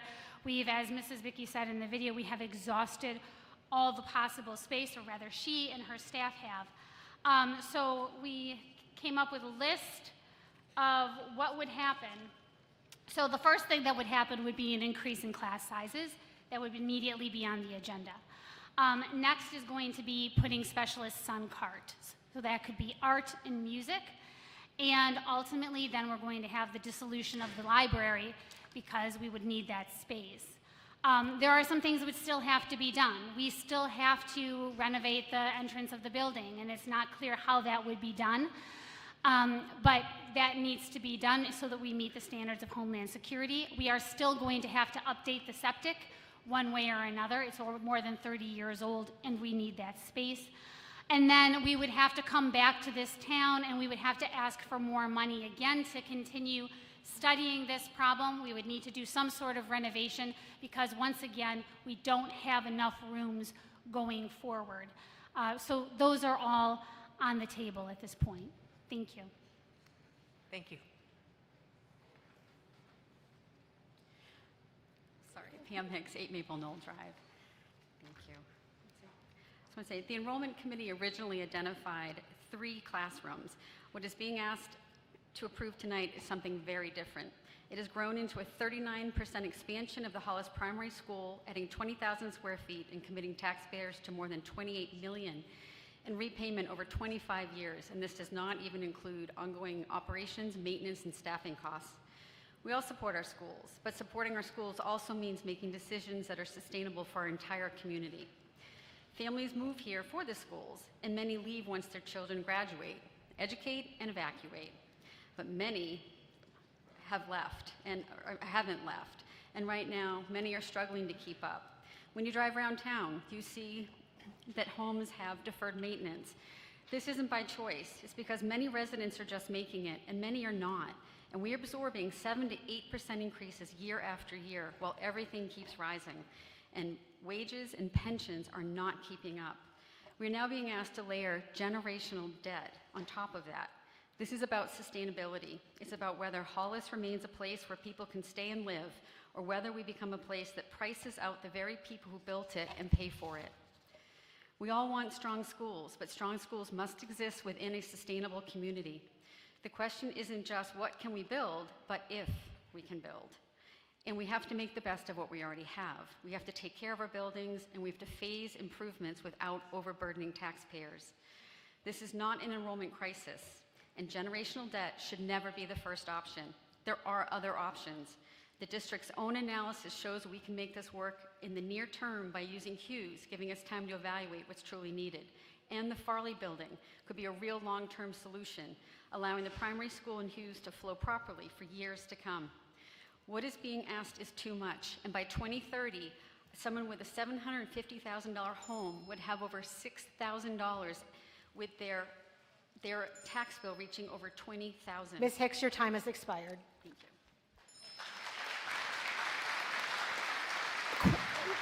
One very quick announcement. I have either the good news or the bad news that babysitting has been extended till 10 p.m. Godspeed to the primary school teachers tomorrow. Please identify yourself, please. Hi, Carla Ramirez on North Pepperell. I support our schools and have volunteered over 1,500 hours in classrooms, but this article is too much of an ask from our community. This started out as an ask for 3 classroom spaces and has snowballed into an expanded cafeteria, library, more offices, and even a relocated kitchen. And nearly 40% increase in square footage from the initial request of just 3 classrooms. This is out of control spending that I will not support. As the Budget Committee Chairman, Tom Guillen's comments were transcribed from February 10th public meeting. Over the last 3 years, the aggregate increase in our taxes is 34%. 34. That is not the rate, that is the average tax bill. If everything this year goes through, schools and towns, our 4-year run rate will be at a 41% increase, something he does not believe is viable. I agree with him, and I thank him and Vice Chair Harris and Selectman Garuba for their time reviewing this article and their opposition. I feel our town has finally reached a tipping point in property taxes, and to reach a 41% increase when adding these articles and the last 3 years' increases is unsustainable. This is a bloated article. I love our students, I love education, but I am a no vote. Thank you so much for your time.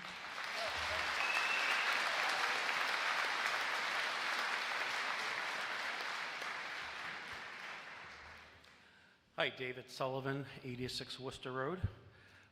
My wife and I moved to town 27 years ago, and one of the primary reasons were the school systems.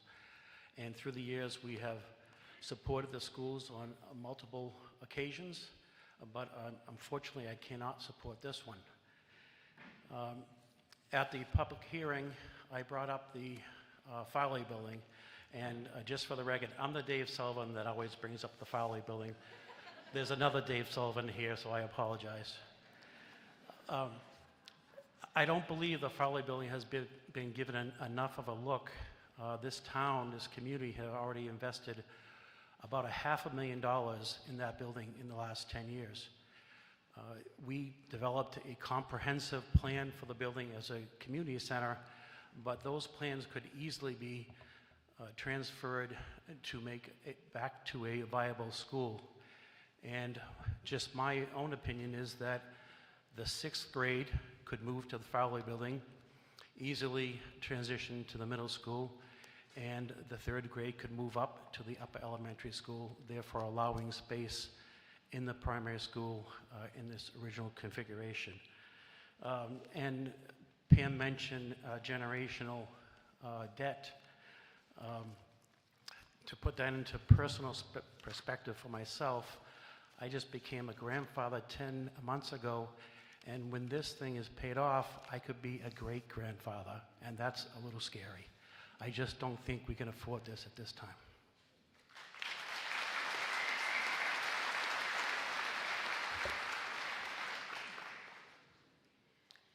Holly Durlow Babcock, Hayden Road. I move the question. You move to end debate? Yeah, I move. Do you have a second? What's your name? One more time with your name. Chelsea Lennards. Chesley and Leonard. Okay. It takes a 2/3 vote to end debate. Everybody in line gets to speak 1 minute. I can't see the end of the line. If you're at the end of the line, I know who's at the end of the line. Okay, you should have, I would have expected you someplace different. All right, so 2/3 vote. I'm going to ask my counters, because I think it's important if we're going to end debate, to make sure that we have 2/3 and I don't eyeball it. And I'm sorry, there's just a lot of you and it's hard for me to eyeball those things. So we can get my counters in position, and then we're going to vote on the motion to end debate and call the question.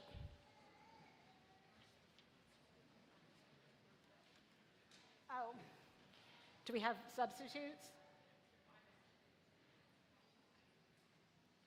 Anybody want to count? What elected officials do we have that are not already?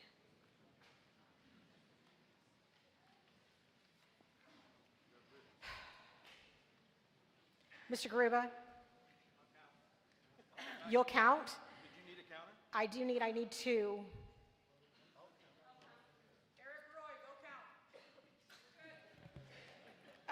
Sorry, you got it? We're good without Mr. Garuba? Okay, counters in their place. Let me know when you guys are there. I think I actually lost Melinda. There she is. All right, do we have all the counters in place? Okay, all those in favor of ending debate, raise your card. I don't know, maybe I could have called it.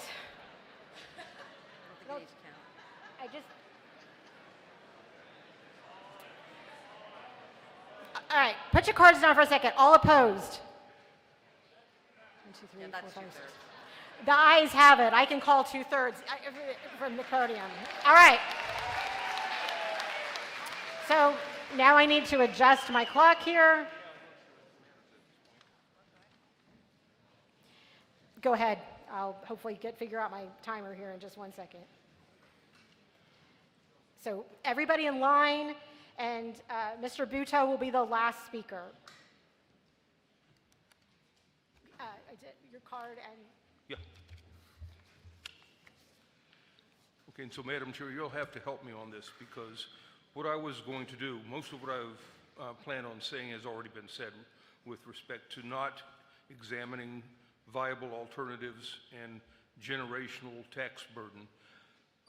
What I was going to do was make a motion to table this, and I don't know how that works now that we've stopped debate. The motion would not be in order. Okay, then I'm done.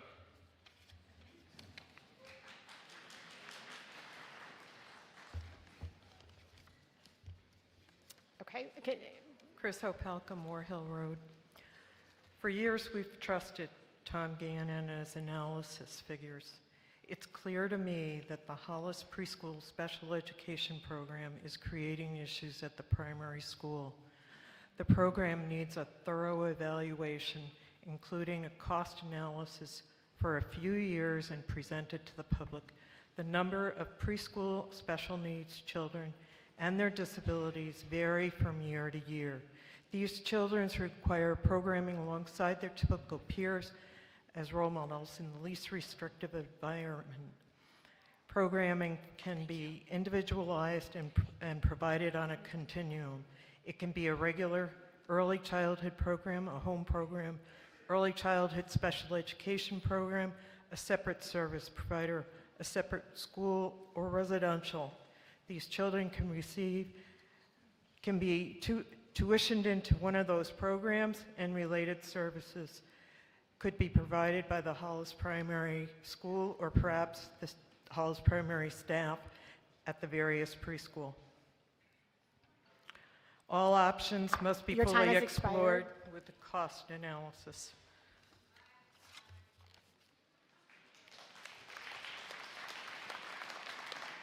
Hi, Kimber Harmon, North Pepperell Road. I'm going to reiterate what Liz said and what Dave said. We served on the Farley building, and it is a building that we already own as a town. And it doesn't matter if it's the SAU that owns it or the town that owns it. It's a vacant building sitting there, and we need to preserve it and use it. Perfect opportunity, 8 classrooms, has a full working attic, can be offices. You can turn a pre-K or a 6th grade into it. But it's something that the town already owns, and it is a detriment to all of us if we don't use it in some sort of fashion. We need to be fiscally more responsible instead of just adding everything new.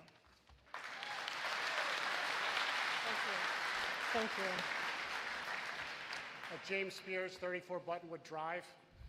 I encourage everyone to vote no on this amendment, and here's why. When I do my budgeting, I don't have unlimited resources that I can choose everything I want.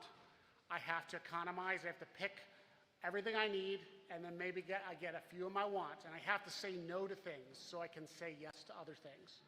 And so while the presentation was great, the committee almost said no on nothing. And so we have a ton of other things that are coming down the road, and so a yes vote for this bill would be a no vote for the police and fire. It would be a no vote for other things that are equally or more important down the road. So please vote no, send this back to a committee that can economize and say no to things so we can have a much more reasonable thing that meets our needs, that more importantly says yes to the other projects that are coming down the road. Thank you. Time.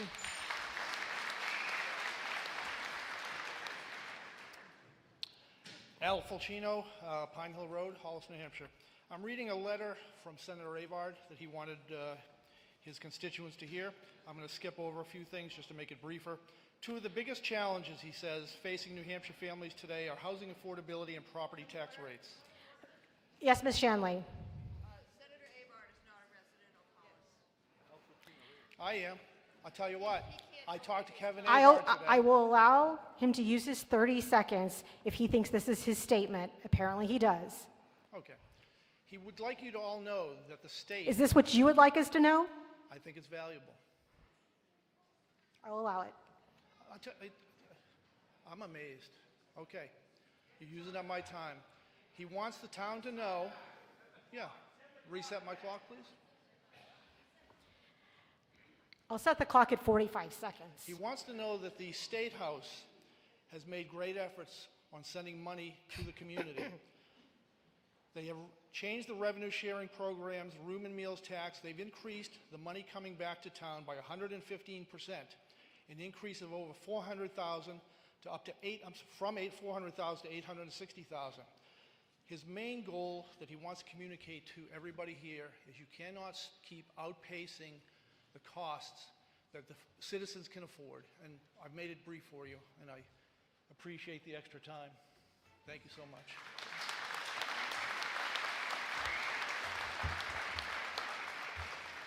Mr. Gruba. Joe Garuba, 28 Winchester Drive. All of us in this room are owners of the former school known as the Farley Building.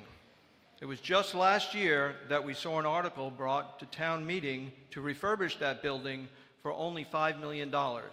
Granted, that was for a community center, but the costs of converting it to a school have yet to be determined.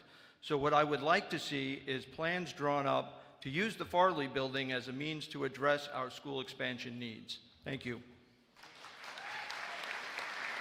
All right, if anyone else wants to mention use of the Farley Building, I'm going to deem that redundant and ask you to sit down. Good evening, John Rubio, Farley Road. Your voting card, please. Oh, sorry. Thank you. Okay. I think I'm about to be a little unpopular. I'm new to Hollis, and I, as a new resident like everyone, I want more money in my checking account. I want my IRA to grow. I want the stock market to do great. But I also believe we need to support our schools and our children and our teachers, because as a reminder, politely to everyone, I think one of the main reasons home values in Hollis have continued to increase is because every time I bring up that I live in Hollis, the first thing people tell me, it's the schools. And we sit here, we make these decisions, and I was really disappointed moving here this summer and hearing what happened with the Farley Building. And I just think that schools, public schools and teachers are part of our democracy. Our schools and our teachers never get enough support. Buildings across the country are falling apart. and we are not the only state struggling with this. Thank you. Thank you.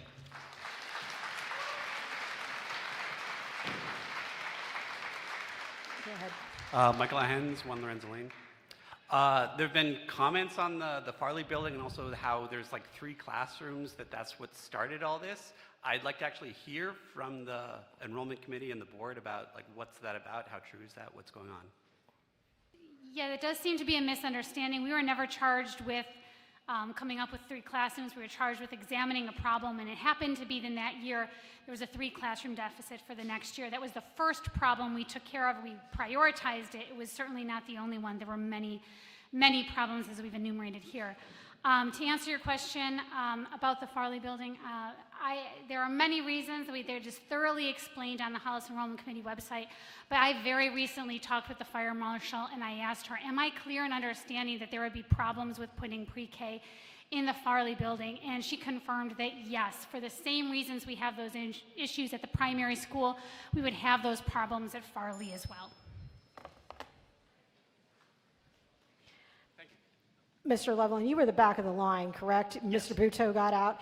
You will not be in order when we'll be taking a... It was only the people in line that we were going to... Yeah, you were. The person who lined up behind you is the one I'm scolding. I'm sorry. Not you. Not you. Go ahead. You have the floor now. Identify yourself and have yes. Thank you for your voting card. I'm Loveland, Tidy Brook Road. No, right now the school is too small, even if our town was not growing. We need to support this renovation to support our educators and have the school not continue to provide one of the best educations in the state, which I was lucky enough to grow up enjoying. The renovation is very cost conscious and focused on what our needs are. I support this renovation, and I encourage you to as well. Thank you. Thank you. All right, that will conclude debate. Now again, this is a bond vote, means that the ballot boxes have to be open from 1 hour. We're going to do things, and it requires a 3/5 majority vote in the favor. We're going to do things a little bit different. Before you guys all start running around, just let me give some instructions.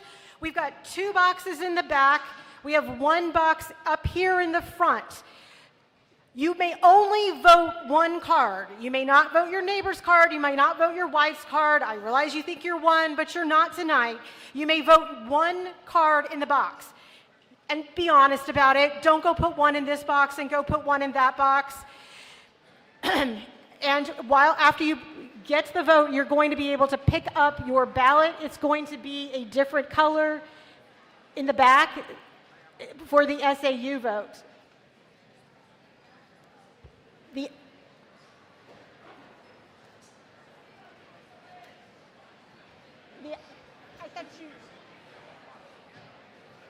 I thought you were 3 in the back? In the back. You have 3. Is that valid? I'm not understanding. You said that.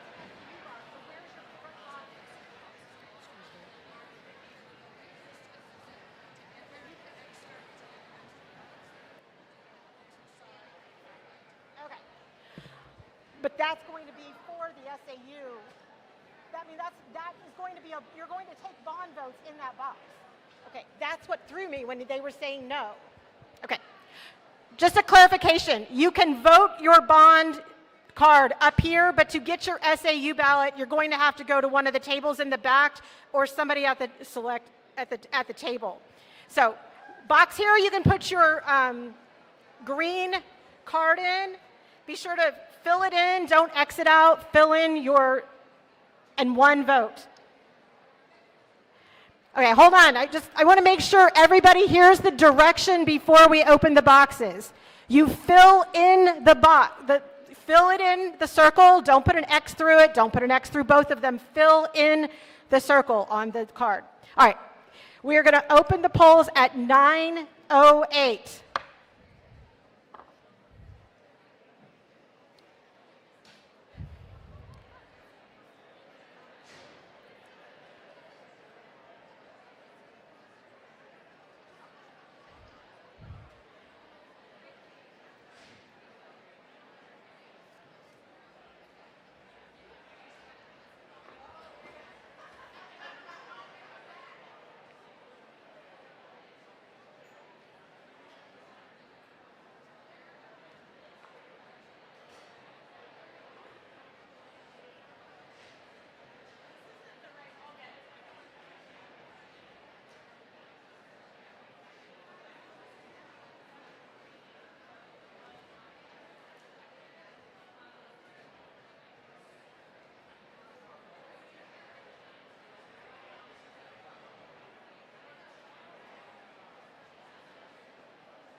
work through the lines as quickly as possible.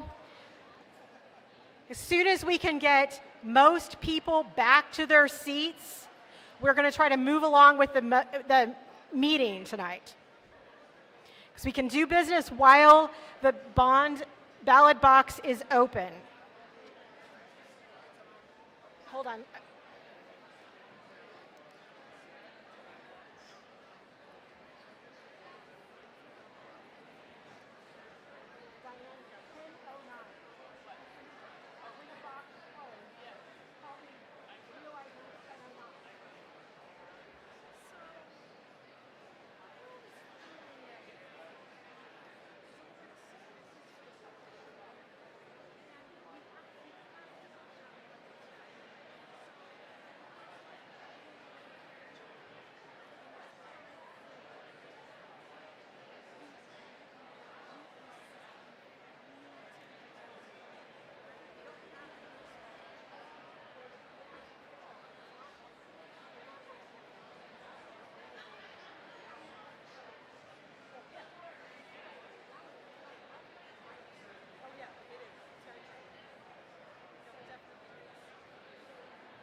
All right, guys, I don't want to add to the confusion. I told you to pick up the SAU ballots while you all were up. There's only one person in the building that can overrule me, and that's the checklist.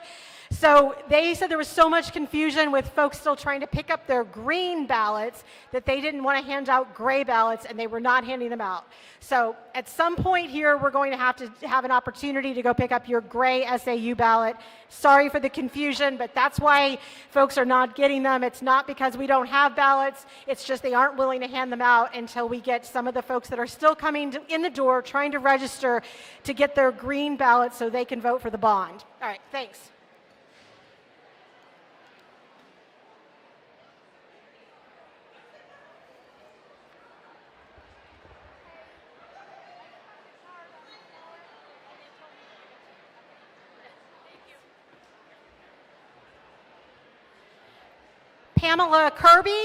Pamela Kirby, if you're still in the house, I have something you might need to get an SAU ballot.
Testing the back speakers. Okay.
Okay.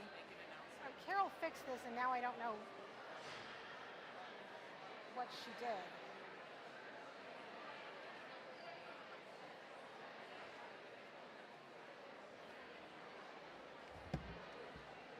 So you think in another couple minutes we'll be okay? Well, I can go ahead and bring it to the floor. I can get people sat down. If she's willing to hand them out relatively soon.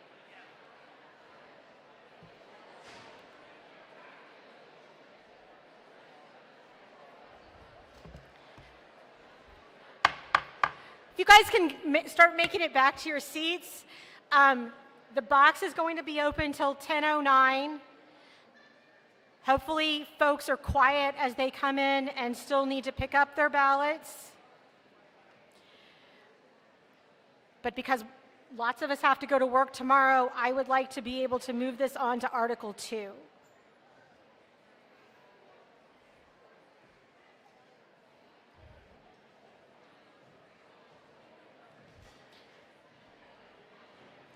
All right, please take your seats.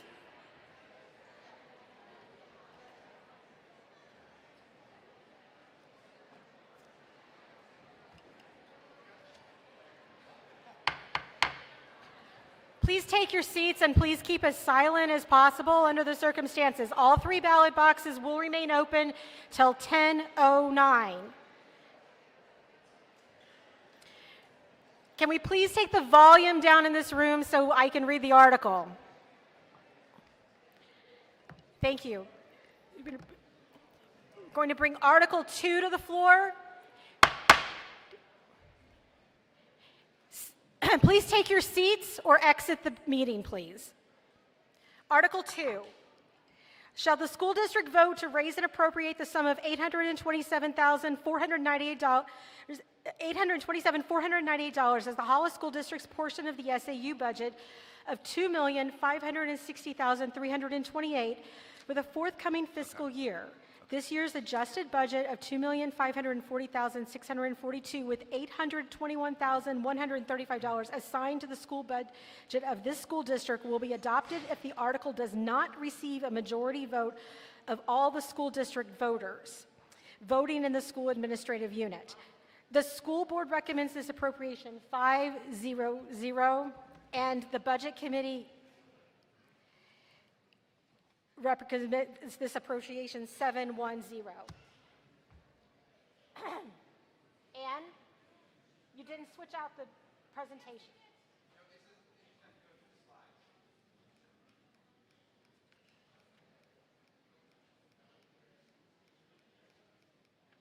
Okay, all right, thank you. I apologize. All right, so there's the Article 2. Recommended by the school board, 5-0-0. Recommended by the budget committee, 7-1-0. With an estimated tax impact of 36 per thousand is the tax rate, and $265 for a average single-family residence. Remember, this vote will not be announced tonight because our vote has to be combined with the 2 other school districts that make up SAU 41. This article was moved by Carol Roy. It was seconded by Rafi Zach, and we have a presentation from the school board by Rafi. Thanks. Hello. So the SAU. Thank you.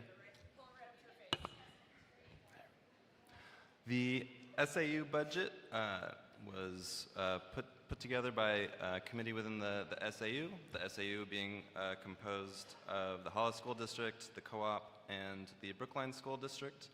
And the vast majority of the budget goes to salaries and benefits. And all of this is part of the SAU administrative staff. And we have the main budget drivers shown on this slide here. You can see the salaries at the top there. This had the target at the 3.5% increases to match the CPI for the regional area. And we saw insurance jumps this year, 15.1 for health and 4.4 for dental. So that those two were the big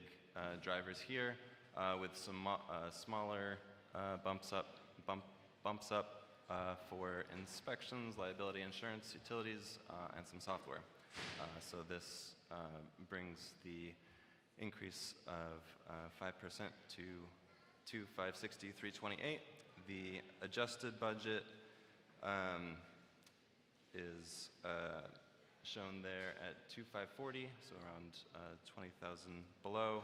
That's the number that it goes to if this article fails. And I think that's all I have. Welcome to questions.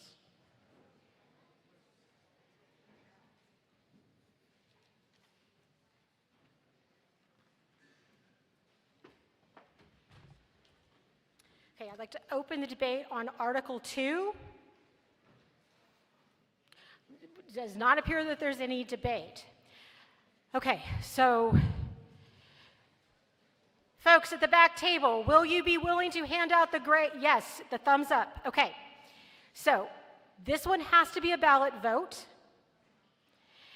just like the last one, but it does not need to be open for 1 hour. So take your green card, go to the back, pick up your gray card, and then you're going to come to the front. There is one box up here, and make sure you put it in the correct box and not put it in the bond box. And again, only vote your own vote, not your wife's vote, your husband's vote, or your neighbor's vote.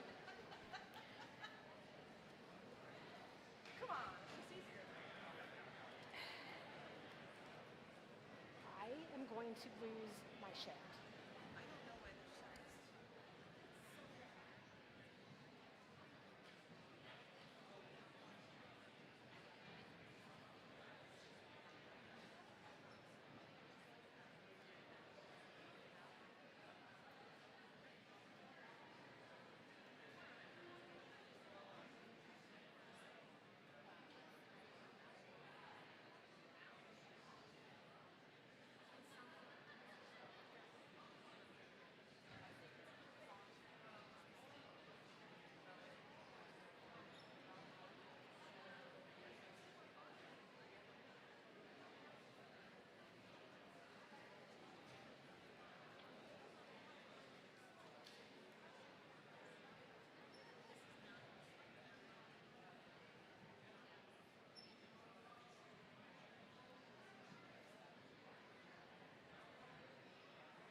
make your way back to your seats, because I know there's still some people trying to get their gray ballot, but if we can get most of you in your seat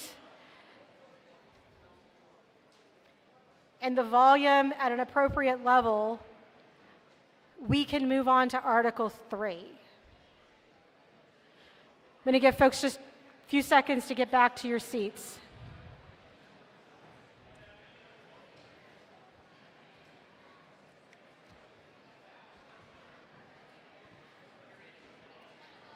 You want the clicker? You probably need to click through. Just that one, the right one, to go and move it forward.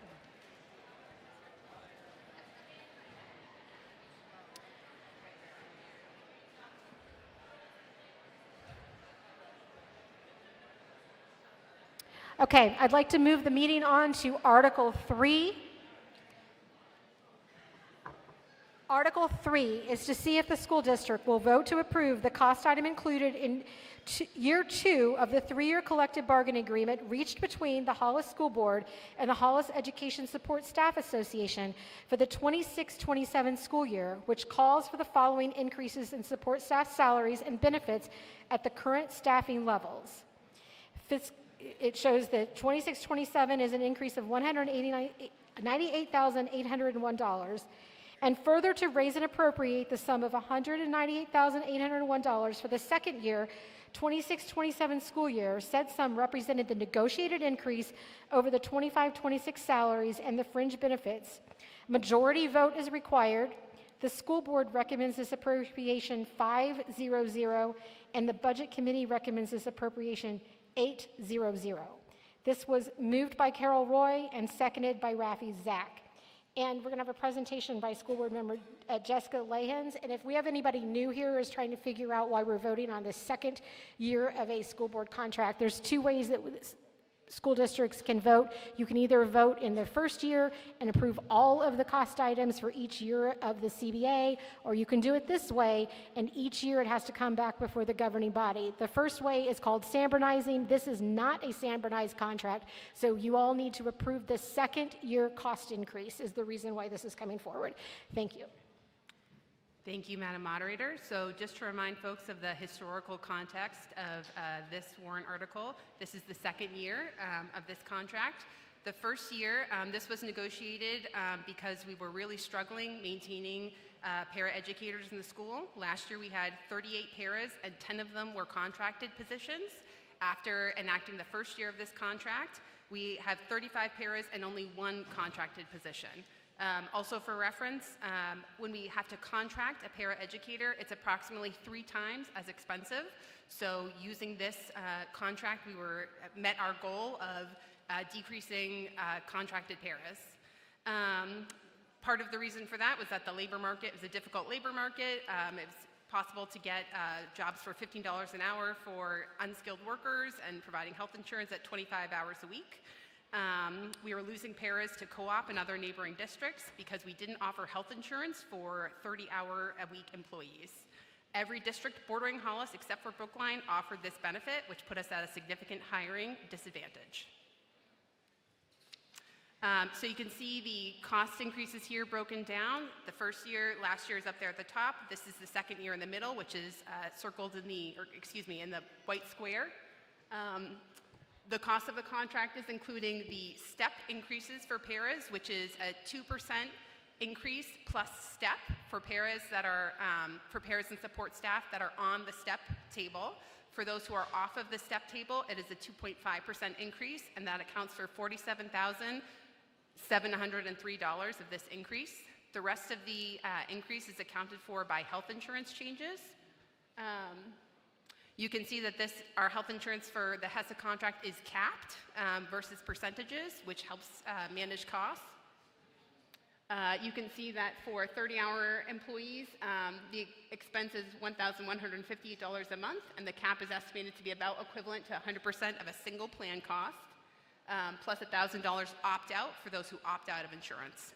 And that accounts for the remaining amount of this expense, which is a total of $198,801. Just some highlights of this year's contract. Again, the major change was providing 30-hour employees with health insurance. We have maintained caps on the health insurance. The union also, in negotiating this contract, accepted lower pay increases to accommodate the new insurance opportunities. Our goal was to attract more candidates, eliminating the need for contracted positions. And as you can see there, again, we have that stat about how many contracted positions we were able to eliminate.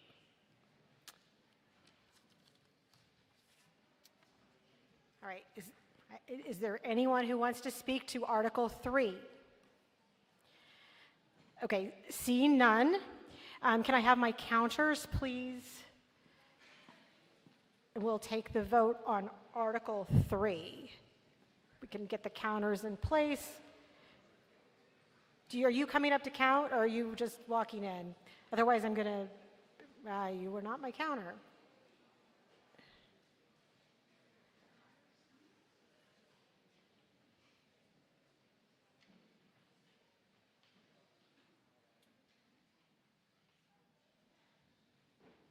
You coming to swap, Ted?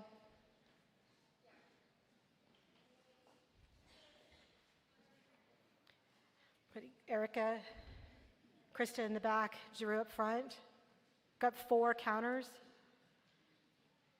You good, Melinda? Okay. All those in favor of Article 3, please raise your cards.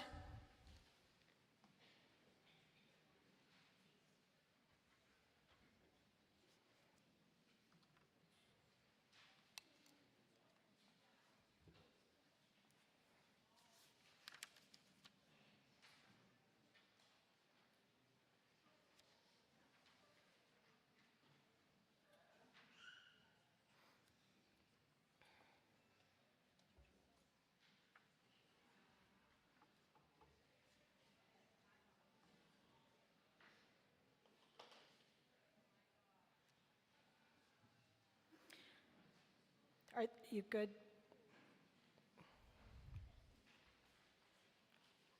Is somebody, Drew, you had this section up front. Are they good? Drew, are they good up front? You've counted this front corner? You can put your card down, sir. Okay.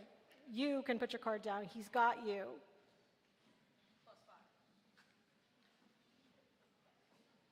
Krista, are you good? Krista, do you have everything? Okay, everybody put their hands down now.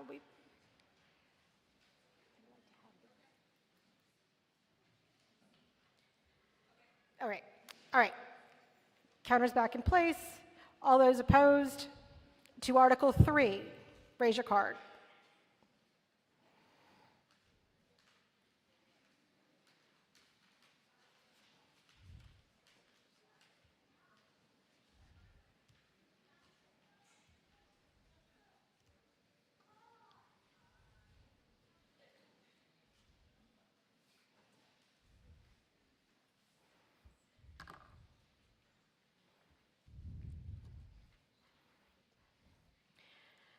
Well, they're counting for the viewers at home, or if somebody's listening on their way in, you have 8 minutes to come vote on the bond before the ballot boxes will close on the bond at 10:09. So if anybody's still en route, or you think somebody's still en route, they need to get in the building. I think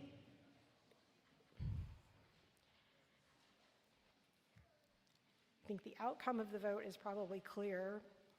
The number is what we're waiting for. Okay, so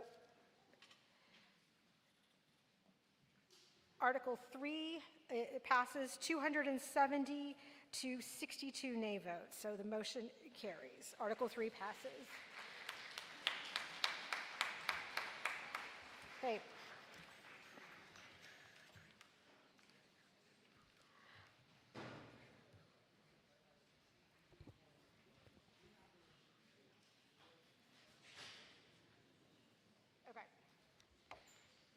Anybody in the House who still has not put their ballot in for the box for Article 2, that is the SAU vote.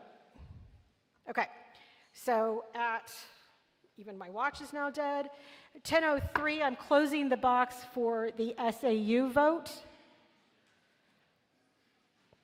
Vote is closed on Article 2.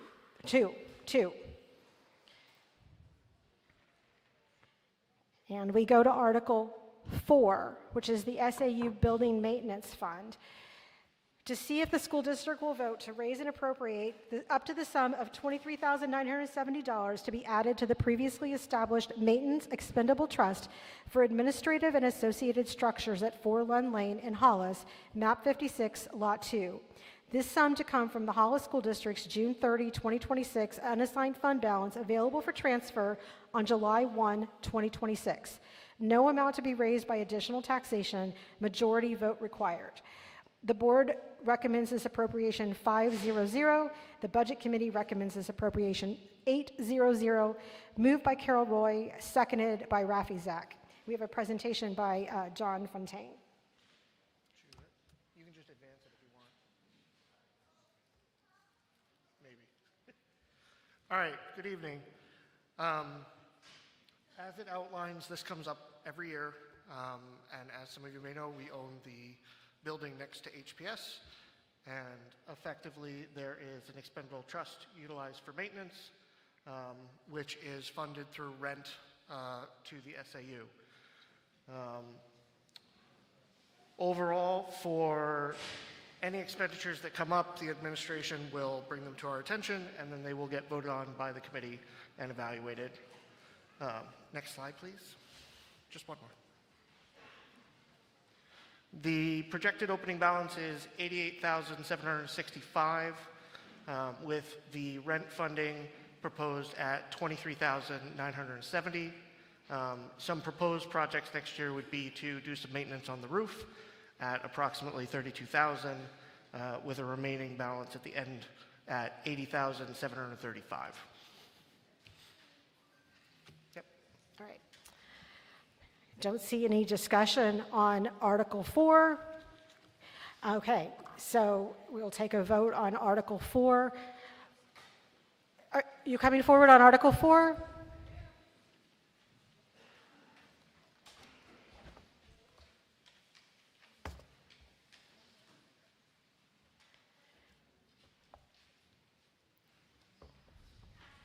Go ahead. Okay. Chris Opelka, Moore Hill Road. Just was wondering how much is in the unassigned fund balance right now? It said the funds are coming from the unassigned fund balance, and they're going to go into the maintenance trust. Hi, I'm going to take this one. So this is actually the money that we collect as rent. We own as a school district 4 Lund Lane. The 3 separate school districts pay us rent over the course of the year of $23,970. That money sits in the unassigned fund balance until it is moved into the maintenance trust fund with this vote at this meeting every year. So it's not affected by the rest of the unassigned fund balance. It's where it's parked when we receive that rent until we can move it into the fund balance with this vote. Okay, and since now you're telling us also that $23,970 is what you charge for rent, how long has it been at $23,970? 3 years, 5 years. It was increased to that amount. I think it was right around the COVID response time. I think it's more like 5 or so more. And how often do you increase it? Not often enough, probably. But you do have to keep in mind that each of the 3 school districts participate in that.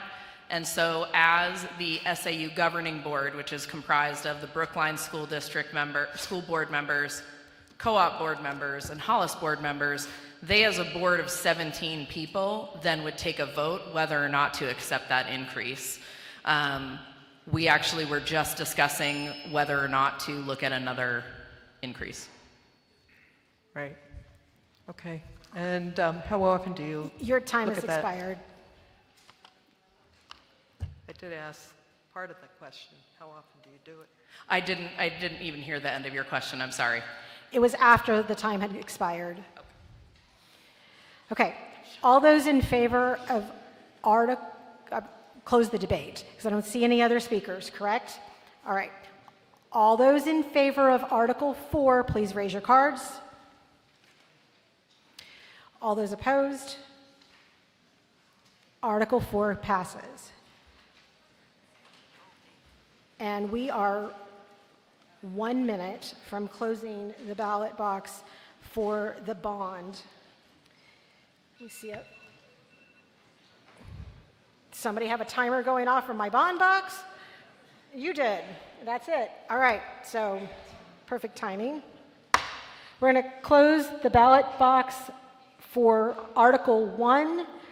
The bond article, the box is closed. Okay. They are counting. Hopefully we will have those results soon. All right, Article 5.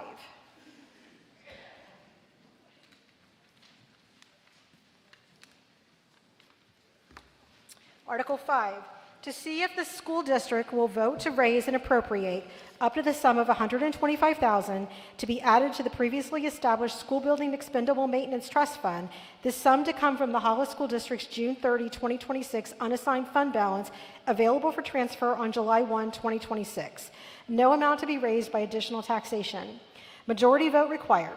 The school board recommends this appropriation 500, and the budget committee recommends this appropriation 800.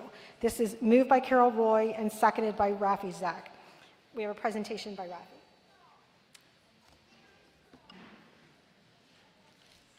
Thanks, Liz. This is an annual warrant article, nothing too new. Because this fund is appropriated from the unreserved fund balance, one of the benefits is that it can highlight some of the building projects so that it has some transparency for the voters. And also another benefit is that it can, by having this fund for it, we can avoid spikes and try to keep budget changes flat. The process for this is that it is proposed by the administration, it's evaluated by the school board, and then presented to the budget committee, where it returns back to the school board for the final decision and approval. Next slide, please. So the items for this year are Hughes focused, being that we had the bond vote tonight for HPS. With this plan, the opening balance and the ending balance will be projected at the same level of $188,000. The first one there that you see is $55,000 for basketball courts, so that's repaving, and for the hoop. The next item is $35,000 for flooring at Hughes. Oftentimes, flooring comes in phases. I believe there are 2 more phases at the same level that will come in upcoming years. The third item at $20,000 is end-of-life soundproofed walls that will then be sheetrocked. And the last item is for cabinet replacements at $15,000. And that's what I have. So any questions? I'll open the floor on Article 5. No one, doesn't appear there's any discussion. Okay, all those in favor of Article 5, please raise your cards. All those opposed? The ayes have it. Article 5 passes. Now we're cooking. Article 6. To see if the school district will vote to establish a contingency fund for the current year for unanticipated expenses that may arise, and further to raise and appropriate the sum of $95,000 to put into the fund. This sum shall be raised by taxation. Any appropriation left in the fund at the end of the year will lapse to the general fund. The school board recommends this appropriation 500. The budget committee recommends this appropriation 800, moved by Carol Roy and seconded by Rafi Zach. And we have a presentation by Jessica Okay, so this is another warrant article that we have each year, so it isn't anything new. This is a legally established reserve that addresses unexpected expenses that could arise during the school year. Any money that is not spent out of this fund is returned to the general fund, which means it goes back to the taxpayers. This amount of money represents 0.5% of the operating budget, so it creates a meaningful safety net for us without creating an excessive financial commitment. It might cover expenses like if there were a facilities issue, a boiler exploded in the middle of the year, something like that that we needed to address, that there wasn't money set aside in the operating budget. And if there are any questions, folks can come ask now. Mic on. I open the floor on Article 6. Does not appear to be any debate on Article 6. Oh, thank you. Hi, Anna Halassa, Broad Street. So I'm curious, what is the existing slush fund that exists, or does it empty out every year? It just seems like there's a lot of pockets of money. It empties out every year. Anything that is not used is returned to the taxpayers. Okay, thank you. Yep. Anyone else? Okay. If you want to speak to Article 6, start making your way to the podium so we can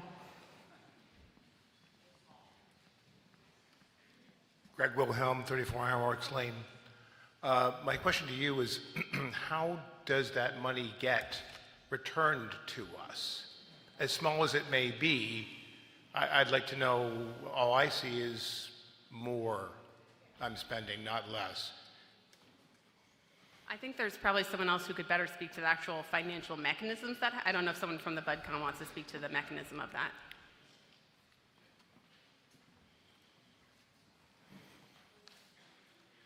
If the funds are unexpended, it's called lapsing, lapses to the general fund. The school board can vote to retain a certain amount of money. It's limited, much more limited than the town, and that money rolls back to the voters as counted as revenue in the next budget cycle. Thank you. Anyone else? Okay. All those in favor of Article 6, please raise your cards. All those opposed? The ayes have it.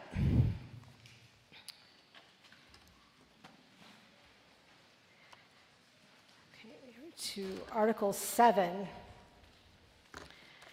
one that I feel like I should say this one's based upon current law. We'll see what it looks like by the time we get done with the legislative session, but this is Article 7. Shall the Hollis School District vote to adopt an open enrollment school program designating both Hollis Primary School and Hollis Upper Elementary School and open enrollment schools pursuant to NHRSA 194D for the purpose of enabling the district to admit up to one non-resident student to HPS or Hughes under the provisions of RSA 194D, with 100% of its eligible resident pupils permitted to attend HPS and Hughes, and 0% of its resident pupils permitted to attend open enrollment schools located outside of the district. The school board recommends this Article 500. The Budget Committee did not take a position on this. Moved by Carol Roy and seconded by Rafi Zach, and we have a presentation by the board from Carol Roy. Thank you, Madam Moderator. So as she alluded to when she introduced this article, there is current legislation going through Concord that is going to that's called open enrollment. It is going through several different iterations. One school district has been sued over this when they said they wouldn't pay for their student to go attend somewhere else. I'll get to the explanation of that in a second. And it was under legal advisement that many school districts now are putting this type of article on their warrant in order to protect them financially. The open enrollment parameters are that a student can go to any other open enrollment community, any other open enrollment district. Their sending district has to pay 80% of what they spend per pupil in their own district to the receiving district. the remainder to be paid by the parents of the student. The receiving district is not in charge of providing transportation. But the bigger issue, number one, obviously we are asking you guys to expand the primary school. We don't have room to bring students in, but in order to be considered an open enrollment school, we need to be able to admit at least one student. So that is why this is written as such. And 0% would we fund to go elsewhere, because that would actually, if we had 5 students leave and the cost per pupil that we spend, say, is $15,000, you can do that math of what is going to be having to be paid out to other schools. This language protects you as taxpayers from having the schools that you are funding with your tax dollars from being paid to other districts. All right, I just want to clarify a couple of things, and I had not heard this presentation. There were 2 things. I'm sorry, my day job is working as counsel for the Department of Education. 2 things I want to clear up. 1, no school district has been sued. There was a decision of a local board that was appealed to the state board, and that was appealed to the Supreme Court. Number 2, under current law, no parent has to pay to send their kids to an open enrollment school. There's only one open enrollment district in the state. Right now, I guess before this legislative cycle started, there was only one. There's a handful of different districts that have done just what you guys are getting ready to do tonight. All right, I will open the floor for discussion on Article 7. Hi, Sue Hamola, Mendelson Drive. I have an issue with the 0 amount of students that can leave. I mean, we often hear about our great schools, and we feel like they're very competitive, and I'm not really sure that the need to actually solidify that nobody can leave. I mean, you may have a parent that there might be one program that, you know, fits their needs better, but I really feel like our school district is very competitive. I think open enrollment can actually be a bonus for us, but I think it's a little discriminatory to say none of our students can take advantage of this as well. Thank you. Thank you. Liz, am I able to clarify anything? Okay. Matt Murdoch, Meadow Drive. I too have a problem with the 0%. I'd like to motion an amendment to change that to that resident pupils with cause will be permitted to attend open enrollment. And the reason being is I have a daughter who doesn't have options at the school to participate in programs because they're not offered here. They are offered at larger school districts, and I think for that reason we should allow some of these students that, like I said, we have a good school system, but sometimes there are special needs. There are programs that aren't offered through this school system because they cost too much and everything else with budget. So for that reason, we should be allowed to have an option to send our children to a district. As you pointed out, it's on me as a parent to then transport that child, which is a burden I'm taking. But I do not want our article to completely prevent me from having that option. Okay, is there a second to his motion to add the words with cause? Okay, there's a second. Is there any debate on the motion to hold on, before we get to the motion to amend, I believe this is an illegal amendment because I believe under 194D it has to be a number. I want to just confirm this with, all right, District Council agrees with Council for the Department of Education. Sometimes that's not the case. But okay, so I will tell you it has to be a number, and I will tell you that there is a mechanism for your child to attend another school district under 193.3. So RSA 193.3 will do exactly what your amendment you want it to do. Everyone in the school has told me I'm not allowed. I'm sorry? I've talked to athletic directors of both schools, and they will not allow me to do it.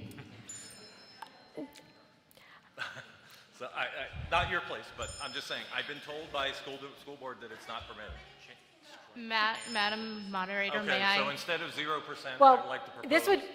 there is, manifest educational hardship is the statute. There is no limitation on how many kids can. So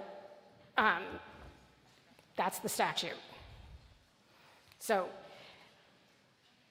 It's not a legal amendment, so we won't take a vote on an amendment that is on the floor that is illegal, because the 194D requires it to be a number.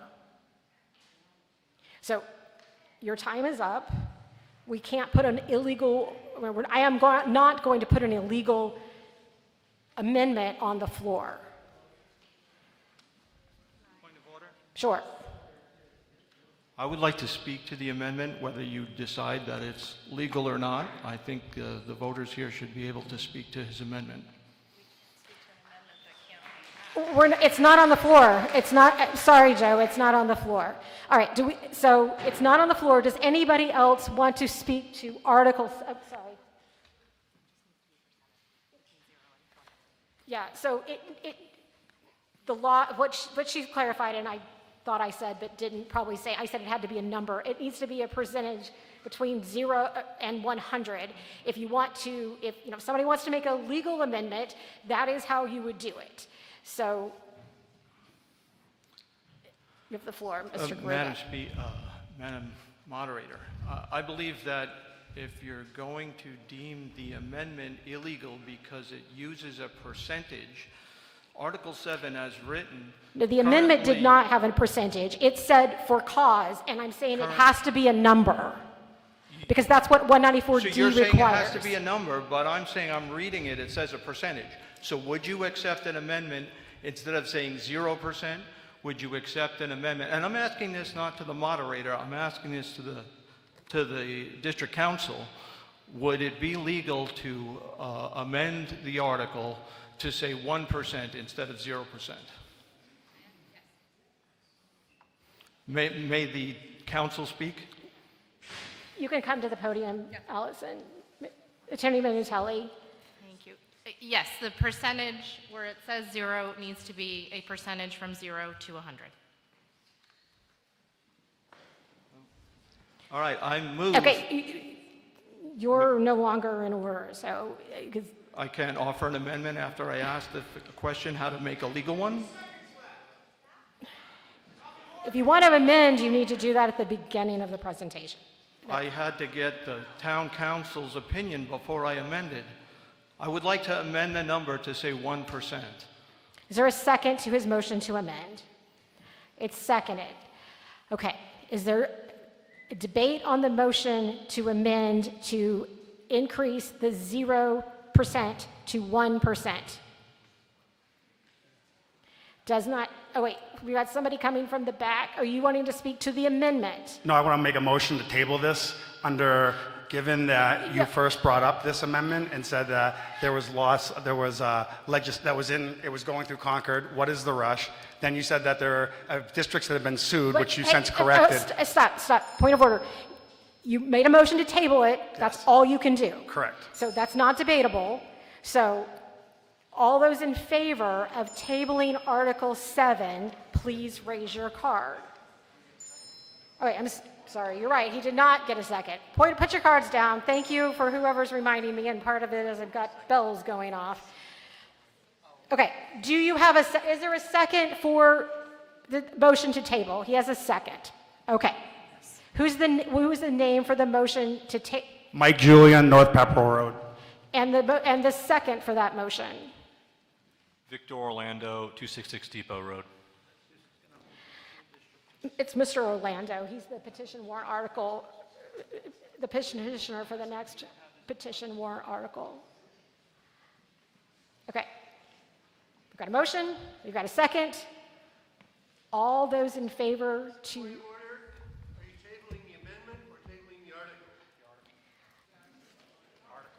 They asked to table the article because we did not.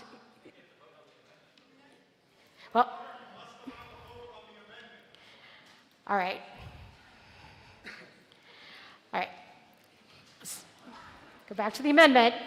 All right. Everybody clear on what we're voting on? I apologize. All those in favor of the amendment to increase. You want to speak to the amendment? Okay. Michael Ramundi, Olson Drive. I'm not sure what the enthusiasm for this is. We're here budget-conscious people are making a lot of arguments for keeping costs down, and we're effectively willing to double the cost of certain students to leave our district, and I'm just confused by that, why that excitement exists. Why would we want to double or effectively double the tuition for certain students who choose to go elsewhere? I would think the option would be to perhaps move to that district. Thank you. Okay. Are you speaking to the amendment, or are you speaking to the motion to table? Because amendment? Wait, are you speaking to the amendment? John Garuba, Meadow Drive. I'm speaking to the amendment. I just want to point out that tabling the entire thing is probably unwise. The tabling is not debatable. So I asked you if you were going to speak to the amendment. I support the amendment because I think we need to pass something relative to this and not table it.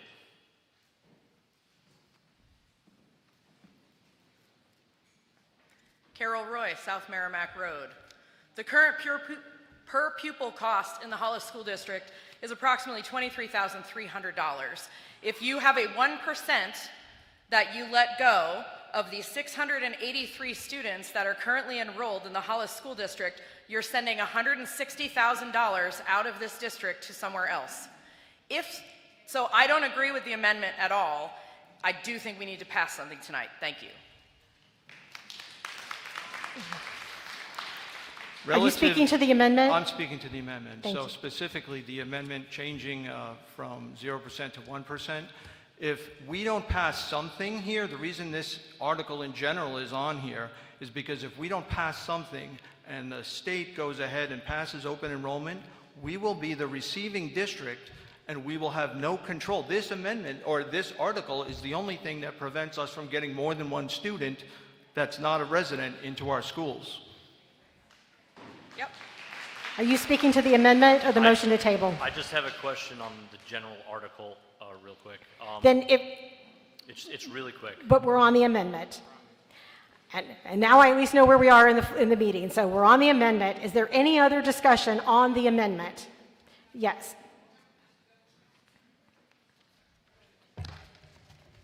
Chris Opelka, Moore Hill Road. I'm really confused on this. At a February 10th Hollis Public School public hearing, someone suggested that maybe we should really be looking at the math and see if it would be cheaper to allow those kids to go out of the district if they chose, and we pay the tuition for them to go versus a $20 million bond. I think you remember that meeting. I was just, this wouldn't be said. Is if this we to knew the amendment? results.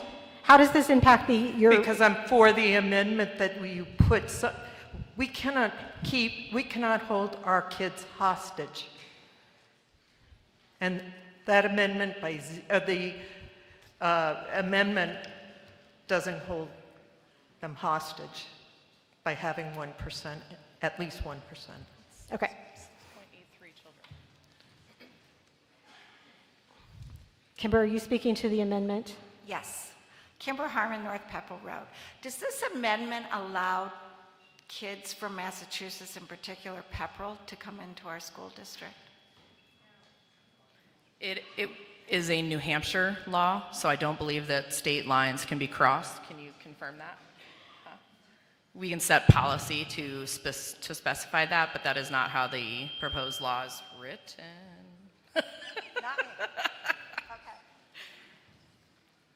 Are you just speaking to the amendment again? Matt Murdoch, Meadow Drive. I just wanted to rebuttal the numbers about the 1%. Again, I wasn't trying to look for 1%, but the math doesn't quite follow, because if whatever the number is if we're spending that much money on that student, whether they're here or going, the revenue is still coming in from me as a taxpayer. My taxes from living in this town are still being paid, and they're still going to this school. And if it follows my child to the outside school district, that's money you aren't spending on her. So when she has an option to do something that she can't do in Hollis, that's beneficial for my child and all of the children. So I understand the concerns here. I don't think 1% of the people are going to leave. We love to say our schools are awesome here. I don't think it's 1%, but I think we need a number because I don't think it's fair to everyone in this town to say you are absolutely not allowed to send your child and look into this open enrollment. Thank you. Anyone else on the amendment? Yes. Mr. Buteau. I have a question about, does the percentage have to be a whole number? Have fun, Allison. Seriously? I wouldn't think so. It just needs to be a percentage between 0 and 100. Thank you. In that case, I would recommend that the amendment not be passed. I'm against the amendment at that level, but perhaps it could be somebody could propose a lower number like 0.1%, which would only be 6 students. Anyone else on the amendment before Karen? Oh, I'm sorry, I didn't realize that you were in front of Karen. Go ahead. Yeah, my name is Haiyang Zhang, living in Arbor Lane. So I have a simple question. If I remember correctly, you mentioned that even without this amendment, you set that to 0%. You still have other channel to send your child to other district, correct? Under hardship, you can still, this doesn't affect any hardship reason why a student could be sent to another district. Is that what you mean? So I just want to recollect what I remember from what the moderator was saying. She said even if this is 0%, you have other channel. Say if your child has chosen some program not exist in this district, you have other means to send your child to other district, even if this is 0. Is that correct? It's called the hardship. It's hardship. It's Okay. called under hardship. Yeah. Do you guys have Allison, detail do you on wanna what that clarify qualifies it? for? It's Can you? not just because you want to go somewhere else. Correct. You have to have a manifest educational hardship. Yeah. So this article only pertains to one law, open enrollment. There are other statutes. The one that's being talked about is RSA 193.3 that refers to best interest and manifest educational hardship, which is a different process and which is not impacted by this article at all. So this 0% or with the current amendment 1% is open enrollment only. No other process is impacted other than open enrollment. Yeah, okay. So thank you for the clarification. So just everybody know. So even if it's set to 0, you still have other channels to send your kids outside. I'm sorry, your Thank time. you. Thank you. Karen? Karen Bridgeau, Buttonwood Drive. I just wanted to make sure the school board could clarify that if your child is having a hardship, they are able to go someplace else. There is a different RSA that does that. 100%. Okay. This has no impact, as our legal counsel just mentioned, and I apologize I didn't say that in my opening statement about this article. It does not affect that. So the educational hardship laws still stand. They are not in the proposed law, and they are not affected by this warrant article. This is solely in response to the law that is currently being debated and likely coming to pass soon, or coming I don't to think vote this is soon. necessarily relevant to the amendment at this point. So I am against this amendment because if a child is already needing to go to another place, there are provisions for that, and I don't think we need this amendment. Okay, all right. On the amendment only. On the amendment, I would like to make a motion to amend the amendment to 0.1%, which is allowed. No, under our rules. we cannot, when there is a, the amendment is on the floor, we must vote on the amendment, vote it down, and then we can amend it again. But we need to take a vote. And I've already said this is the second time I've said this, I think. So do you have anything to speak to on the amendment? Sounds like it would be you would like them to vote no. I would like you to vote no so that I can propose an amendment to 0.1%. Thank you. Great. Anybody else on the amendment? It's not duplicative. Chris Opelka, Moore Hill Road. I just want to ask, how does this article or amendment affect your policy on the admission of tuition and non-resident students? I don't see that that's relevant to the amendment. It's money. I rule the question out of order. I don't believe it's germane to the amendment. All right. Anyone on the amendment?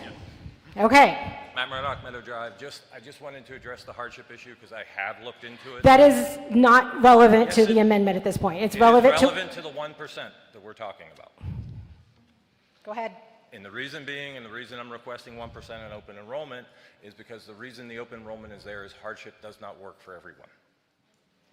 Thank you. Okay. Closing the floor on the debate on the amendment. All those in favor of the amendment to amend Article 7 to make, rather than the last 0%, make it 1% of the resident pupils would be attended to attend open enrollment schools located outside of the district. Raise your card if you're in favor of the amendment. Oh, I'm gonna need counters because I'm not sure. All right. Let's take the nay. All those opposed to Article 7. All right, it's very clear. All right, the amendment fails. We have a motion to table that we need to vote on. A motion to table is not debatable. So, all those in favor of tabling Article 7? All those opposed? Okay, so Article 7, as written, is currently on the floor. Now your amendment would be in order. You want to speak to the article? I have one question I just want to ask real quick. Is it germane to the article? Yes. Go ahead. Victor Orlando, 266 Depot Road. My question is regarding the great benefit we give some of the teachers who teach in our district who are out of district. They live in a different district, and we allow their children to come to our district to learn, which is a really good benefit, which I think a lot of teachers like. Does the one open enrollment limit our union agreement with them, allowing them to have students in our district? I'll take that. Thank you, Victor. Currently, only if there is room in the grade level where they are requesting is their request brought to the board for consideration, and they are charged a percentage of tuition to bring their children into the school. We don't have a lot of room in the schools, so it's not often that we can grant that, and that has to be renewed on a year by year. It isn't just your kids here and they stay through 6th grade. So this doesn't have anything to do with that. They are separate policies, separate things addressed. So just to clarify, this is not affecting the teacher's ability to bring students in. And then my next, just a quick follow-up question, which gets choice first? Does the teacher's child who wants to be a student here get choice first? Does open enrollment get choice first in this case? I mean, let's say there's one seat available in 1st grade. Does it go to an open enrollment, or does it go to a teacher who has a child who can fit that spot? I don't know. We haven't had to deal with that.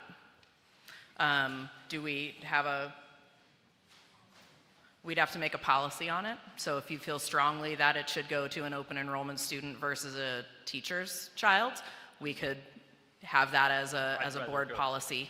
I'd rather go to the teacher's child, but I just wanted clarification on that. Thank Yeah, you. thank you. Jonathan Wilson, 5 Deer Run Road.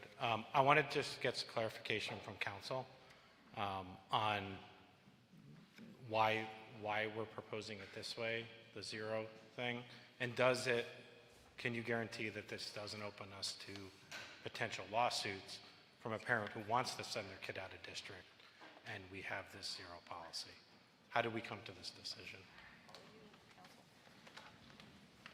So This article is based on the current law as it exists today.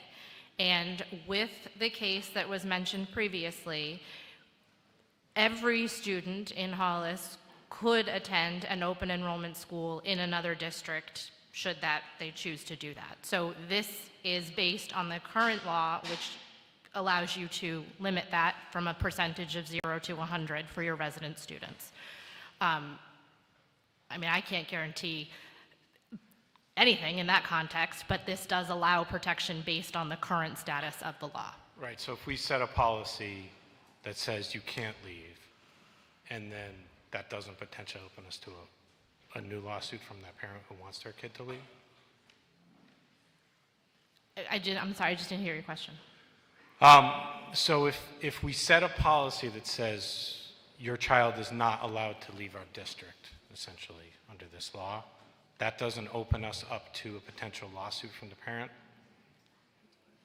This, setting the percentage of students that can leave under the current law is required, and the percentage needs to be 0 to 100. That is a choice that's left up to the legislative body. I just want to make sure. Somebody can leave the district anytime they want, and then they have to go to a place that would allow them to tuition in. The open enrollment law would basically charge back the sending district. Yeah, it seems like we're over. But we're not holding anybody here saying you can never leave. It's just under this law. Okay, so I would say I am opposed to this. Last I checked, New Hampshire is a live-free state, and this sounds like Hollis is saying if their exception is if you live in Hollis. It's live-free. Your or time's it's not. expired. Hi, Charity Bell, 25 Florence Drive. It's incredibly important for people to understand that this is not a new idea. It's happened across the country, and it has been universally disastrous for strong school systems. What this allows people to do is to move into a school system that is perhaps less financed, less supported, and then choose to send their kids to this school system without paying the taxes, paying a bit of the tuition perhaps for the time their kid is here. If you want to build a new school, this is the way to make sure you absolutely have to do it. We are far more likely to be a receiving school over which we have little to no control than we are to be a sending school. So again, if you would like to build a new elementary school sooner rather than later, bigger than the one that's already been proposed, don't allow this to be voted on, which allows us to control who goes to our school, not where kids go, but who comes here, and allows us to limit it to the Hollis kids that we built it for.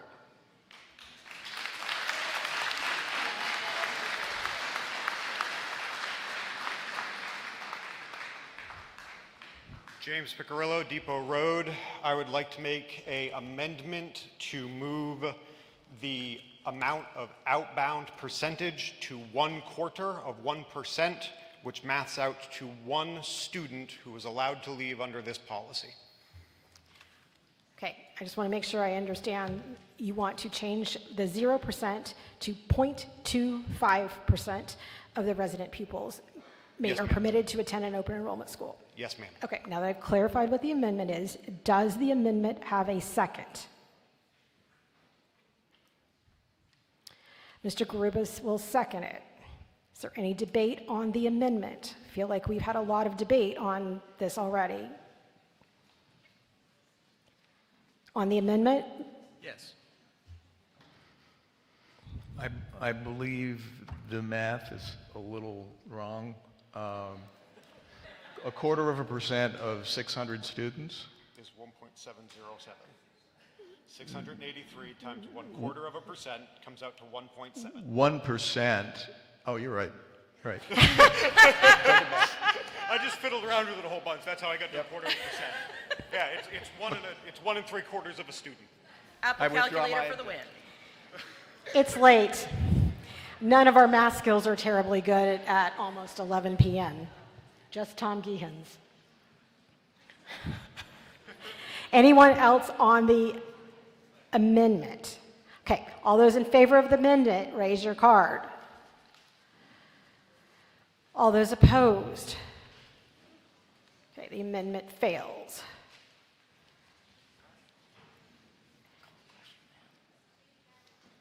All right, so now we're back to the article. All right, is there debate on Article 7? Yes. Hillary Kazdeba, Federal Rural Hill Road. I want to call the question on Article 7 and move to vote. Okay. Is there a second? All those in favor of calling the question, any debate? All those opposed? Okay, the ayes have it. So, all right, so now we can take a vote on Article 7. All those in favor of Article 7, raise your card. All those opposed? Article passes.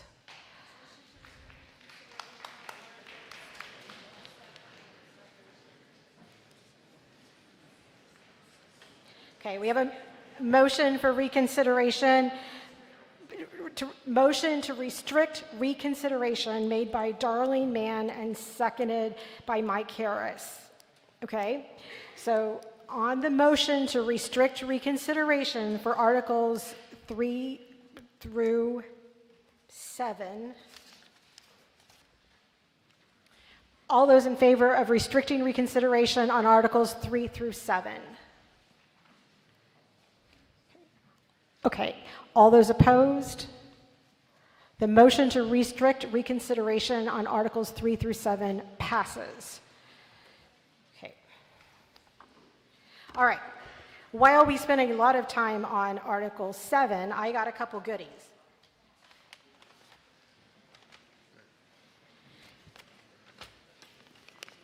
Article 1, the bond, required 525 votes to pass.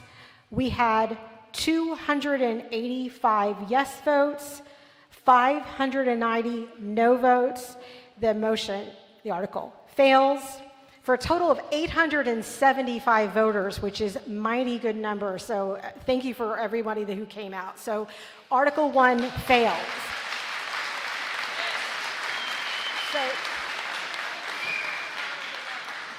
Okay, I have a motion to restrict reconsideration on Article 1, seconded by Jonathan Fontaine. I can't even hear at this point now. All right, I have a motion to restrict reconsideration on Article 1. All those... Oh, we don't need it on Article 1.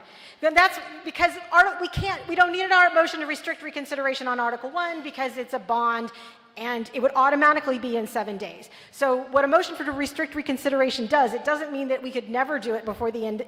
We could still do it at some point, but it would mean you would have to do it in 7 days, and we would have to notice it in 7 days. As long as we close the meeting, we won't be having to take a revote on Articles 3 through 7, but a bond always has to be voted on 7 days later. So we don't need a motion to restrict reconsideration because the legislature did that for us in the Municipal Act.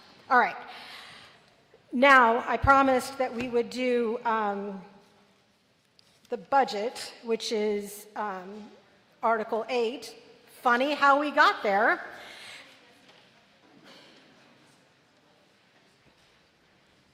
All right.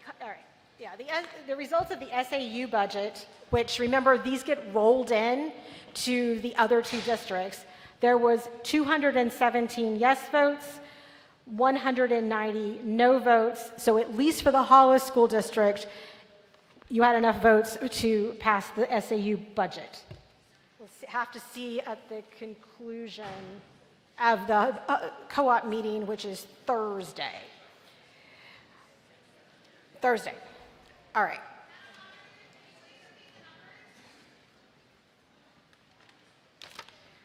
Sure. On the SAU, Article 2, we had 217 yes votes, 190 no votes, for a total of 407 votes. Mr. Buteau.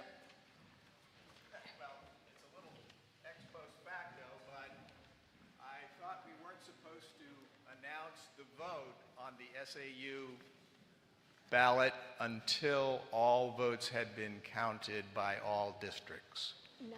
No? They're always announced. Okay, even though the vote of one district can affect the future votes of other districts? Brookline's is already out. It's public. Okay, thank you. On Article 2, I have a motion to restrict reconsideration on Article 2 by Darlene Mann, seconded by Mike Harris. All those in favor of restricting reconsideration on Article 2, raise your card. All those opposed? The ayes have it. Article 2 is restricted reconsideration. All right, now we are to Article 8, if I could remember which hand the clicker is in. Article 8, to see if the school district will vote to raise and appropriate the sum of $18,417,466 for the support of schools, for the payment of salaries, for the school district officials and agents, for the payment of statutory obligations of the district. This appropriation does not include appropriations voted on in other warrant articles. The school board recommends this appropriation 500. The budget committee recommends this appropriation 710. This has been moved by Tom Gehan and seconded by Carol Roy.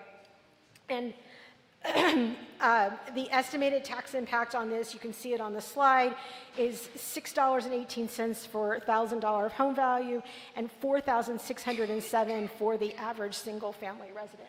Mr. Gehan.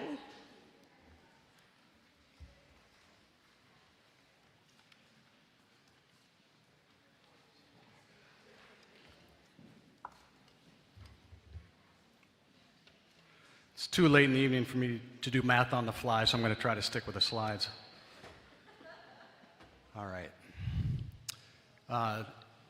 Each year in the school district and the town, for that matter, the budget committee deliberates and provides guidance to the governing body, in this case the school board, where we want to see the budget come in.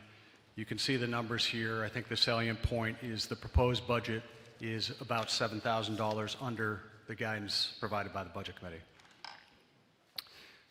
First thing we always cover is staffing changes.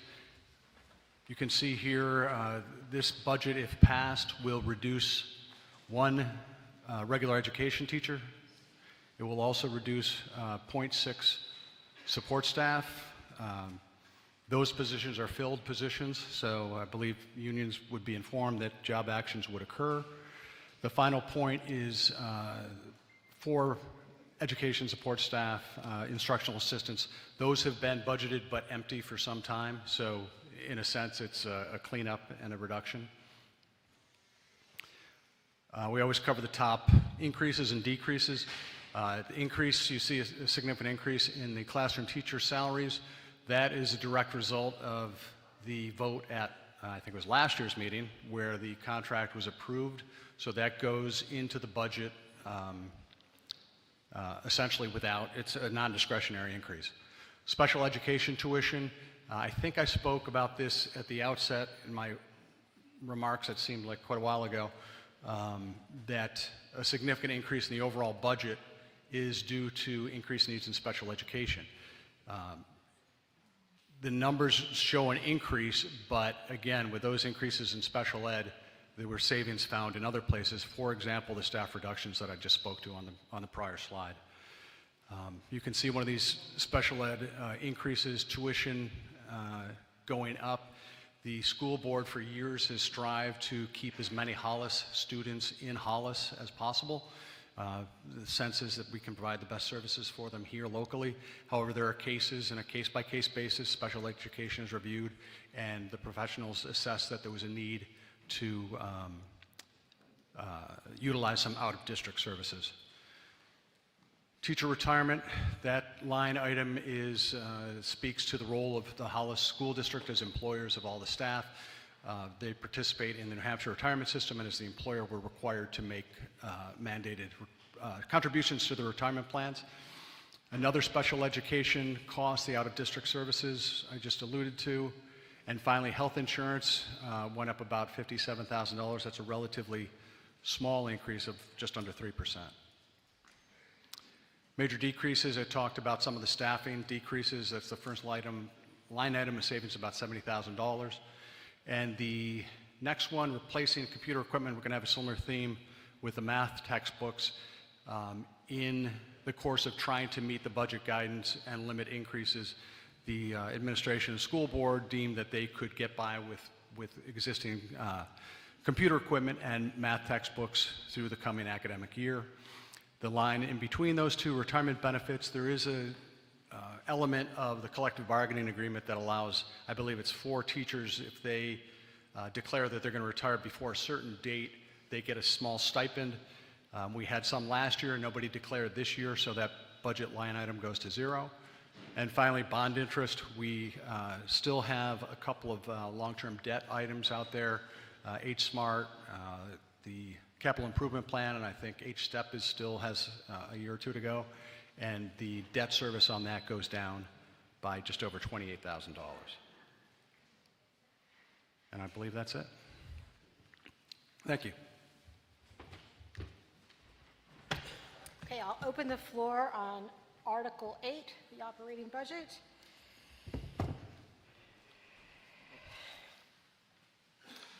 Victor Orlando, 266 Depot Road. I'd like to propose an amendment. Last year, our proposed budget was $16,950,312.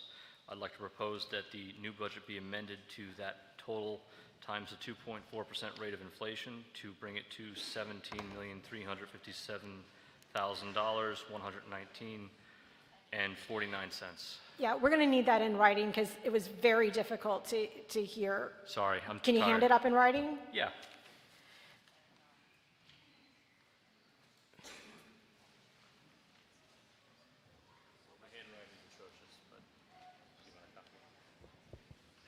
Well, I need to read it out so I can get a second. Okay. Okay. And can we round up? Because normally we do. We don't go down to the cents. I'm not going to worry about it. Really, great. Okay, so the motion to amend is to reduce the budget from 18,417,466, reduce it down to $17,357,120. So $17,357,120. So 17357,120 is the amendment. Do I have a second to reduce the budget? Okay, I have a second. All right, okay, so who's, Dave Perry, thank you. Okay. I'm going to open the floor to the amendment. We're going to take only discussion on the amendment. Is this germane to the amendment? It is. Okay, perfect. Carol Roy, South Merrimack Road.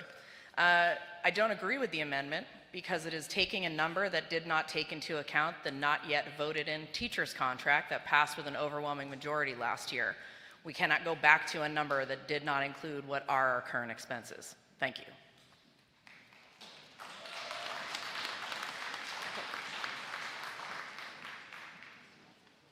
Anybody else to the amendment? Got one coming from the back. I think Tom might have beat you there. Are you speaking to the amendment, right, Tom? Tom Guillen, Broad Street. I rise in opposition to this amendment. The budget has been crafted over the course of 5 months. I think folks who've followed the town meeting and this meeting, I'm generally a voice of spend less. However, I think this would be reckless. It doesn't recognize, mentioned in the increases, that one of the reasons the operating budget went up is because this body voted last year to approve a contract that adds $260,000 or $270,000. Also, there are significant increases in special education costs that if this amendment were to pass, we would be required to cut regular programming for students because we're required by law to provide the special education services. I'm sure there are many other programs that would suffer as a result. Thank you. Anybody else to the amendment? Mike Raimondi, Hollis, and Olson Drive.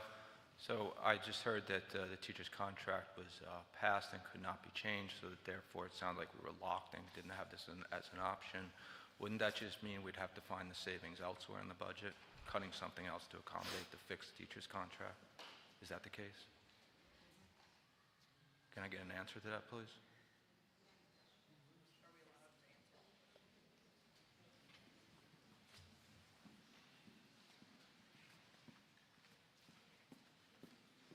Yes.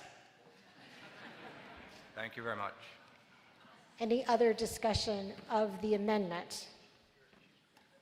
Okay, closing debate on the amendment. All those in favor of the amendment, raise your cards. All those opposed? Overwhelmingly, the motion to amend fails. So now we're back to Article 8 as it was proposed by the school board and the budget committee. Ms. Babcock. Hi, Holly Babcock, Hayden Road. You're going to hate me. I would like to make an amendment. But I know you, it should be round numbers.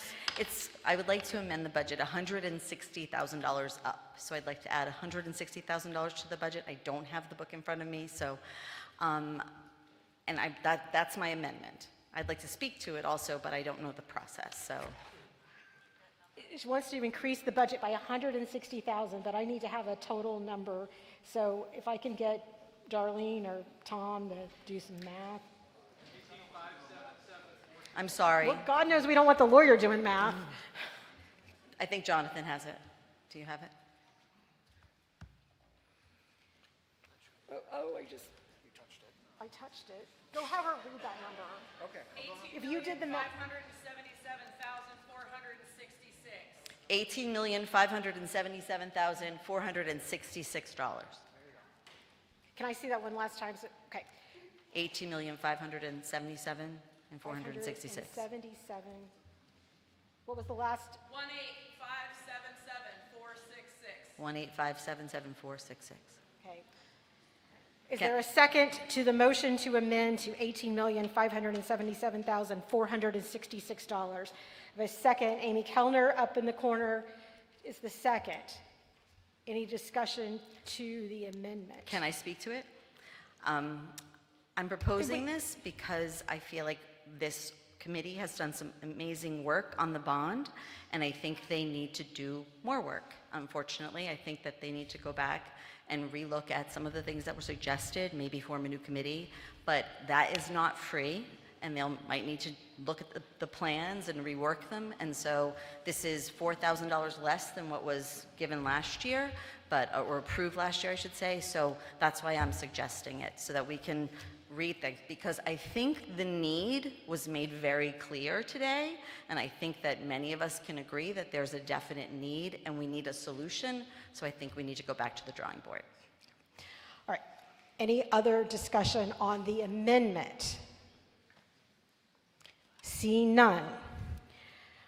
All those in favor of the amendment to amend Article 8 to $18,577,466, please raise your cards. All those opposed? Okay, motion to amend fails. Now we're back to Article 8 as written. Chris Opelka, Moore Hill Road. Just in one of the slides that Tom had, talked about special ed out-of-district services. I can't remember, but maybe you could verify. Are we adding staff like a speech and language person in order to service children in, say, a charter school? Something tells me I heard that, but I can't remember. I'm sorry.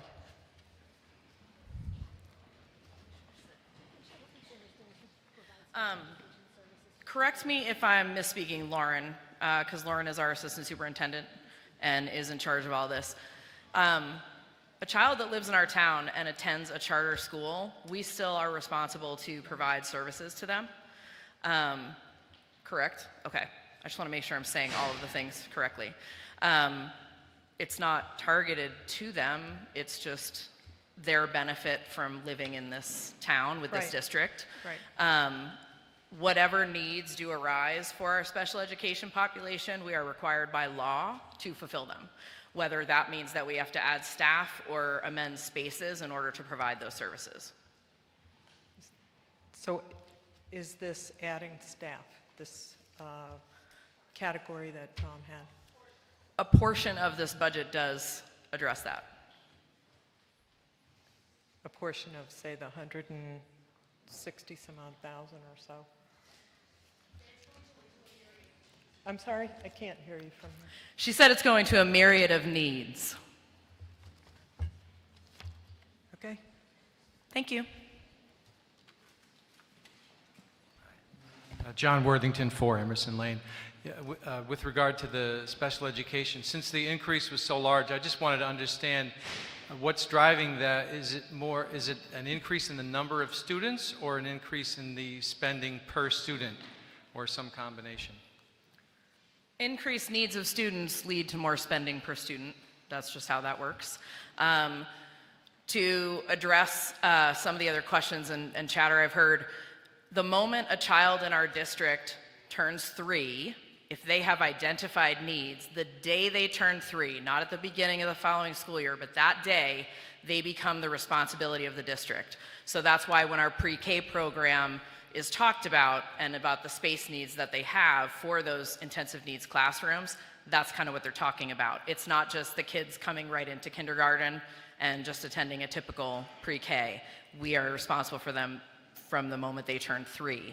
We have seen an increase in some of those needs, and then we are obligated to fulfill them. Thanks. I would love to provide more detail, but it's very confidential, obviously. So I hope that suffices. Sure. Thank you. Hillary Kosteba, Federal Hill. I'd like to call the question and move to vote. We have a second. All those in favor of calling the question and ending debate? All those opposed? Motion carries. Okay. So all those in favor of Article 8 as written, please raise your card. All right. All those opposed? Motion carries. I think I heard it from Darlene and seconded by Carol. The motion on the floor is to restrict reconsideration of Article 8. All those in favor of the motion? Okay, all those opposed? The motion to restrict reconsideration of Article 8 passes. Okay, the only article we currently have left is Article 9. Wherever my petitioner for number 9, if you can make your way back up to the front.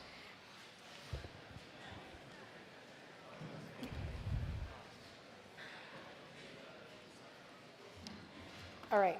Article 9 is a petition warrant article to see if the school district will vote to require the Hollis School Board to prominently display current and previous year state assessment scores and state rankings on the school district website header, visible on every page, and said information to be updated within 30 days of the official release of scores by the New Hampshire Department of Education.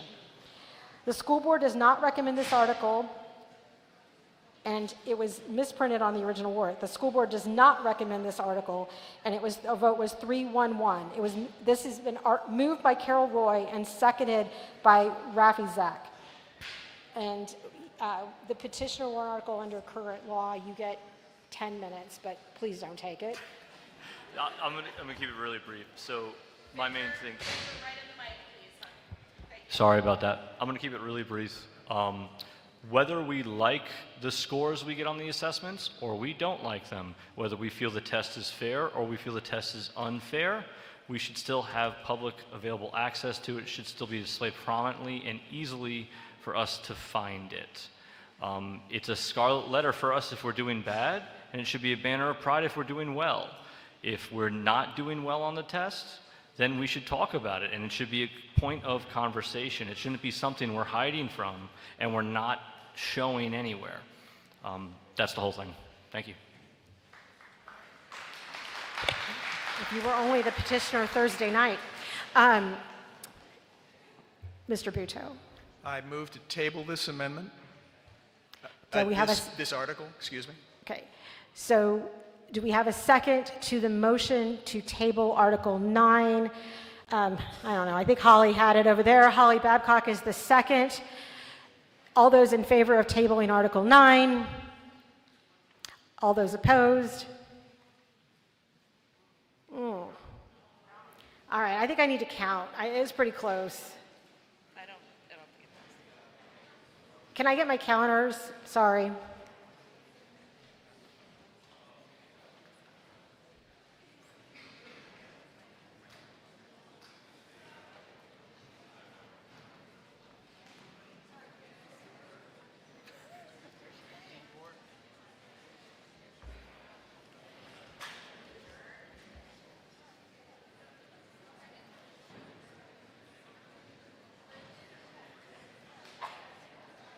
Just needs to be a majority to table it. We got everybody in place? Okay. All those in favor of the motion to table, raise your cards.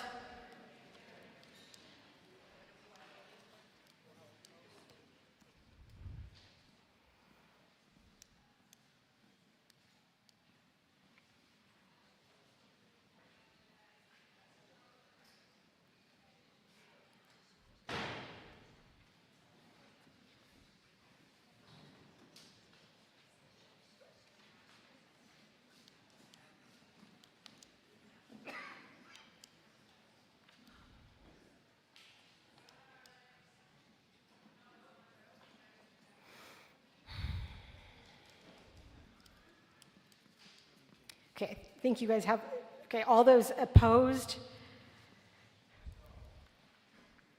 Keep them up.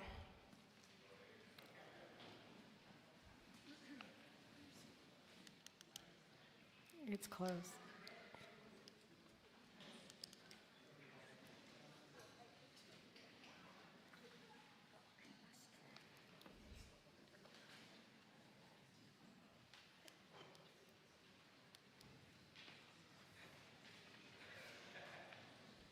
Are you good on that side, Ted?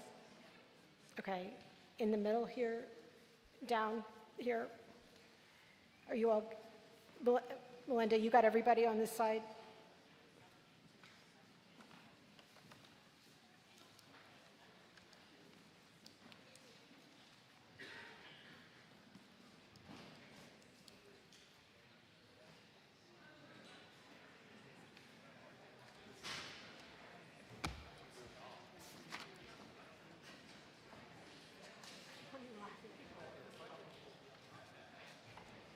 Okay, so yeah, motion fails. There was 87 who voted to table and 104 voted no. So the Article 9 is open for debate. Do I get to do our piece before they open up the floor? Yes, you do. Sorry. We'll allow the school board to have their rebuttal. But I would have been happy to have tabled it and have saved you the time. No worries. I agree with Mr. Orlando. We agree with Mr. Orlando that our scores should be visible. And in fact, the SAU agrees with that as well. The superintendent already has in progress right now a whole extensive data dashboard that is being built with all of the scores for all of the districts, including Hollis, who we're here obviously talking about tonight. That is going to be on the website starting this summer. I think we're launching it. So this is actually already going to be addressed by something that's being built now. Okay. All right. Now we can open debate on Article 9. Mike Julian, North Pepperell Road.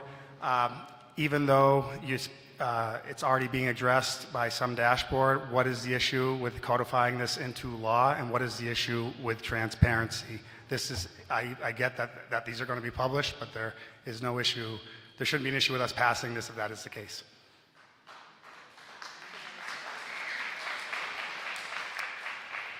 Yes. Jonathan Wilson, 5 Deer Run Road. New Hampshire is a live-free state, so thank you everyone here that voted to say that Hollis is also a live-free town. Living free starts with transparency, so I would say vote yes, vote for transparency, and vote for living free.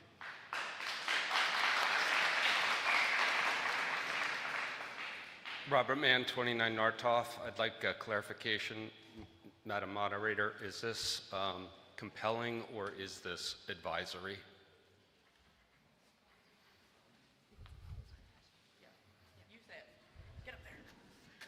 Advisory. Thank you.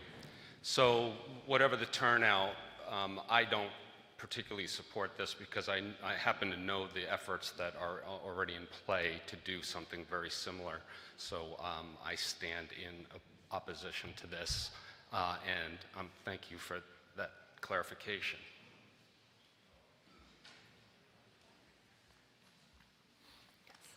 Brendan Cheeky, 168 Witches Springs. I also oppose it as written, mostly because of the visibility that it's pushing. While I do think it should be accessible, having it in the website header visible on every page as it's written seems a bit excessive, and given the other effort underway to display these, I will be voting no on this amendment or article. Michael Hens, 1 Lorenzo Lane. Someone said that what's the harm in showing it sooner rather than later? My question to the board is, what's the harm in showing it sooner rather than later? Thank you. There is none. So the data dashboard is going to be updated every time there are test scores to share. So that's why I was saying it's going to be addressed. It's going to be in a whole thing. Joe Garuba, 28 Winchester Drive. I heard some comment that this article may be advisory. I'm not really clear on what the grounds for that would be. I would like the legal counsel to support that position with legal reference, because I don't see that this is advisory.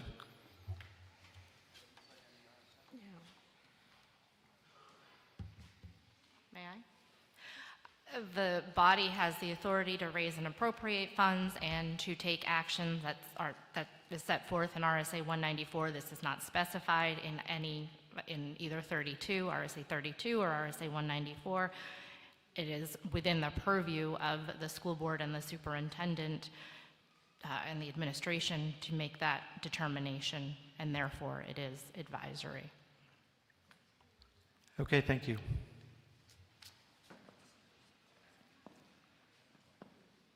Ms. Barber, are you raising still streak? Thank you, Liz Barber, 5 Broad Street. It says require. If we vote to require, this is a petition warrant article. Why do we even have petition warrant articles? Why did someone accept this? If it's not correctly written or to the law, it's required. We are asking with a vote, if we choose, to require.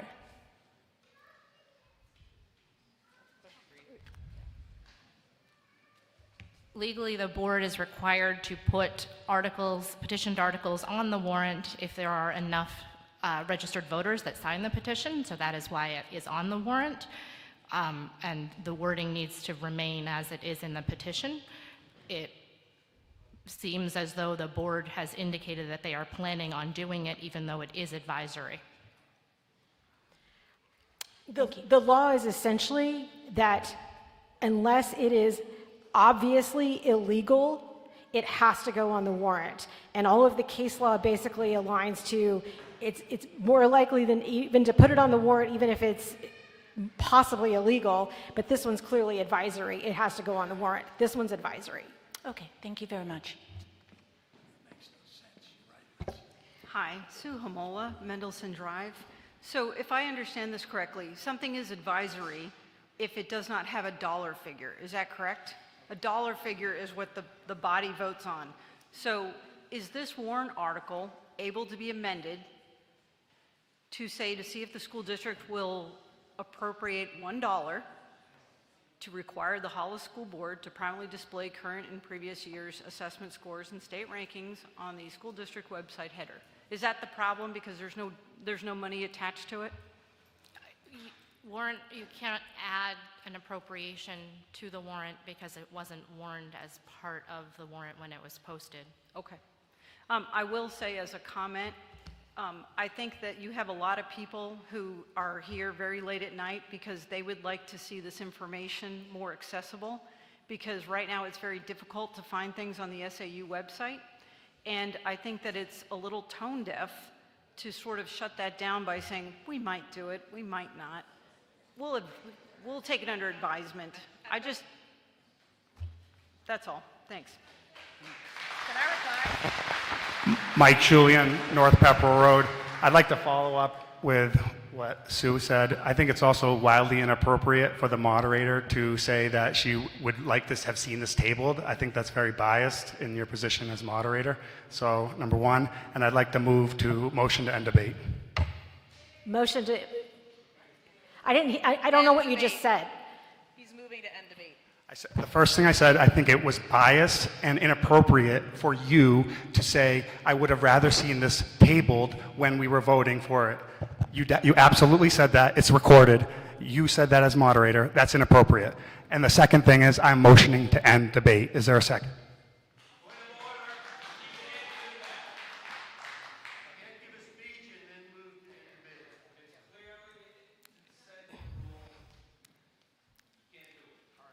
Understood. Does the motion to end debate have a second? I thought he But just actually- said the point of order said he couldn't do that. Yeah, so the motion was not properly made is the real issue, now that I kind of go through the Rolex of my brain. So there is no motion on the floor to second at this point. Mr. Garuba. So the question as to whether this is advisory or not, I'm not sure I'm entirely in agreement with that determination, but what I'm really wondering here is the voters are saying this is important to put this on every web page. I hear the school board saying there's going to be some data dashboard, but if the voters are here saying they want it on every web page, I think it would be very disrespectful of our elected officials not to follow the guidance.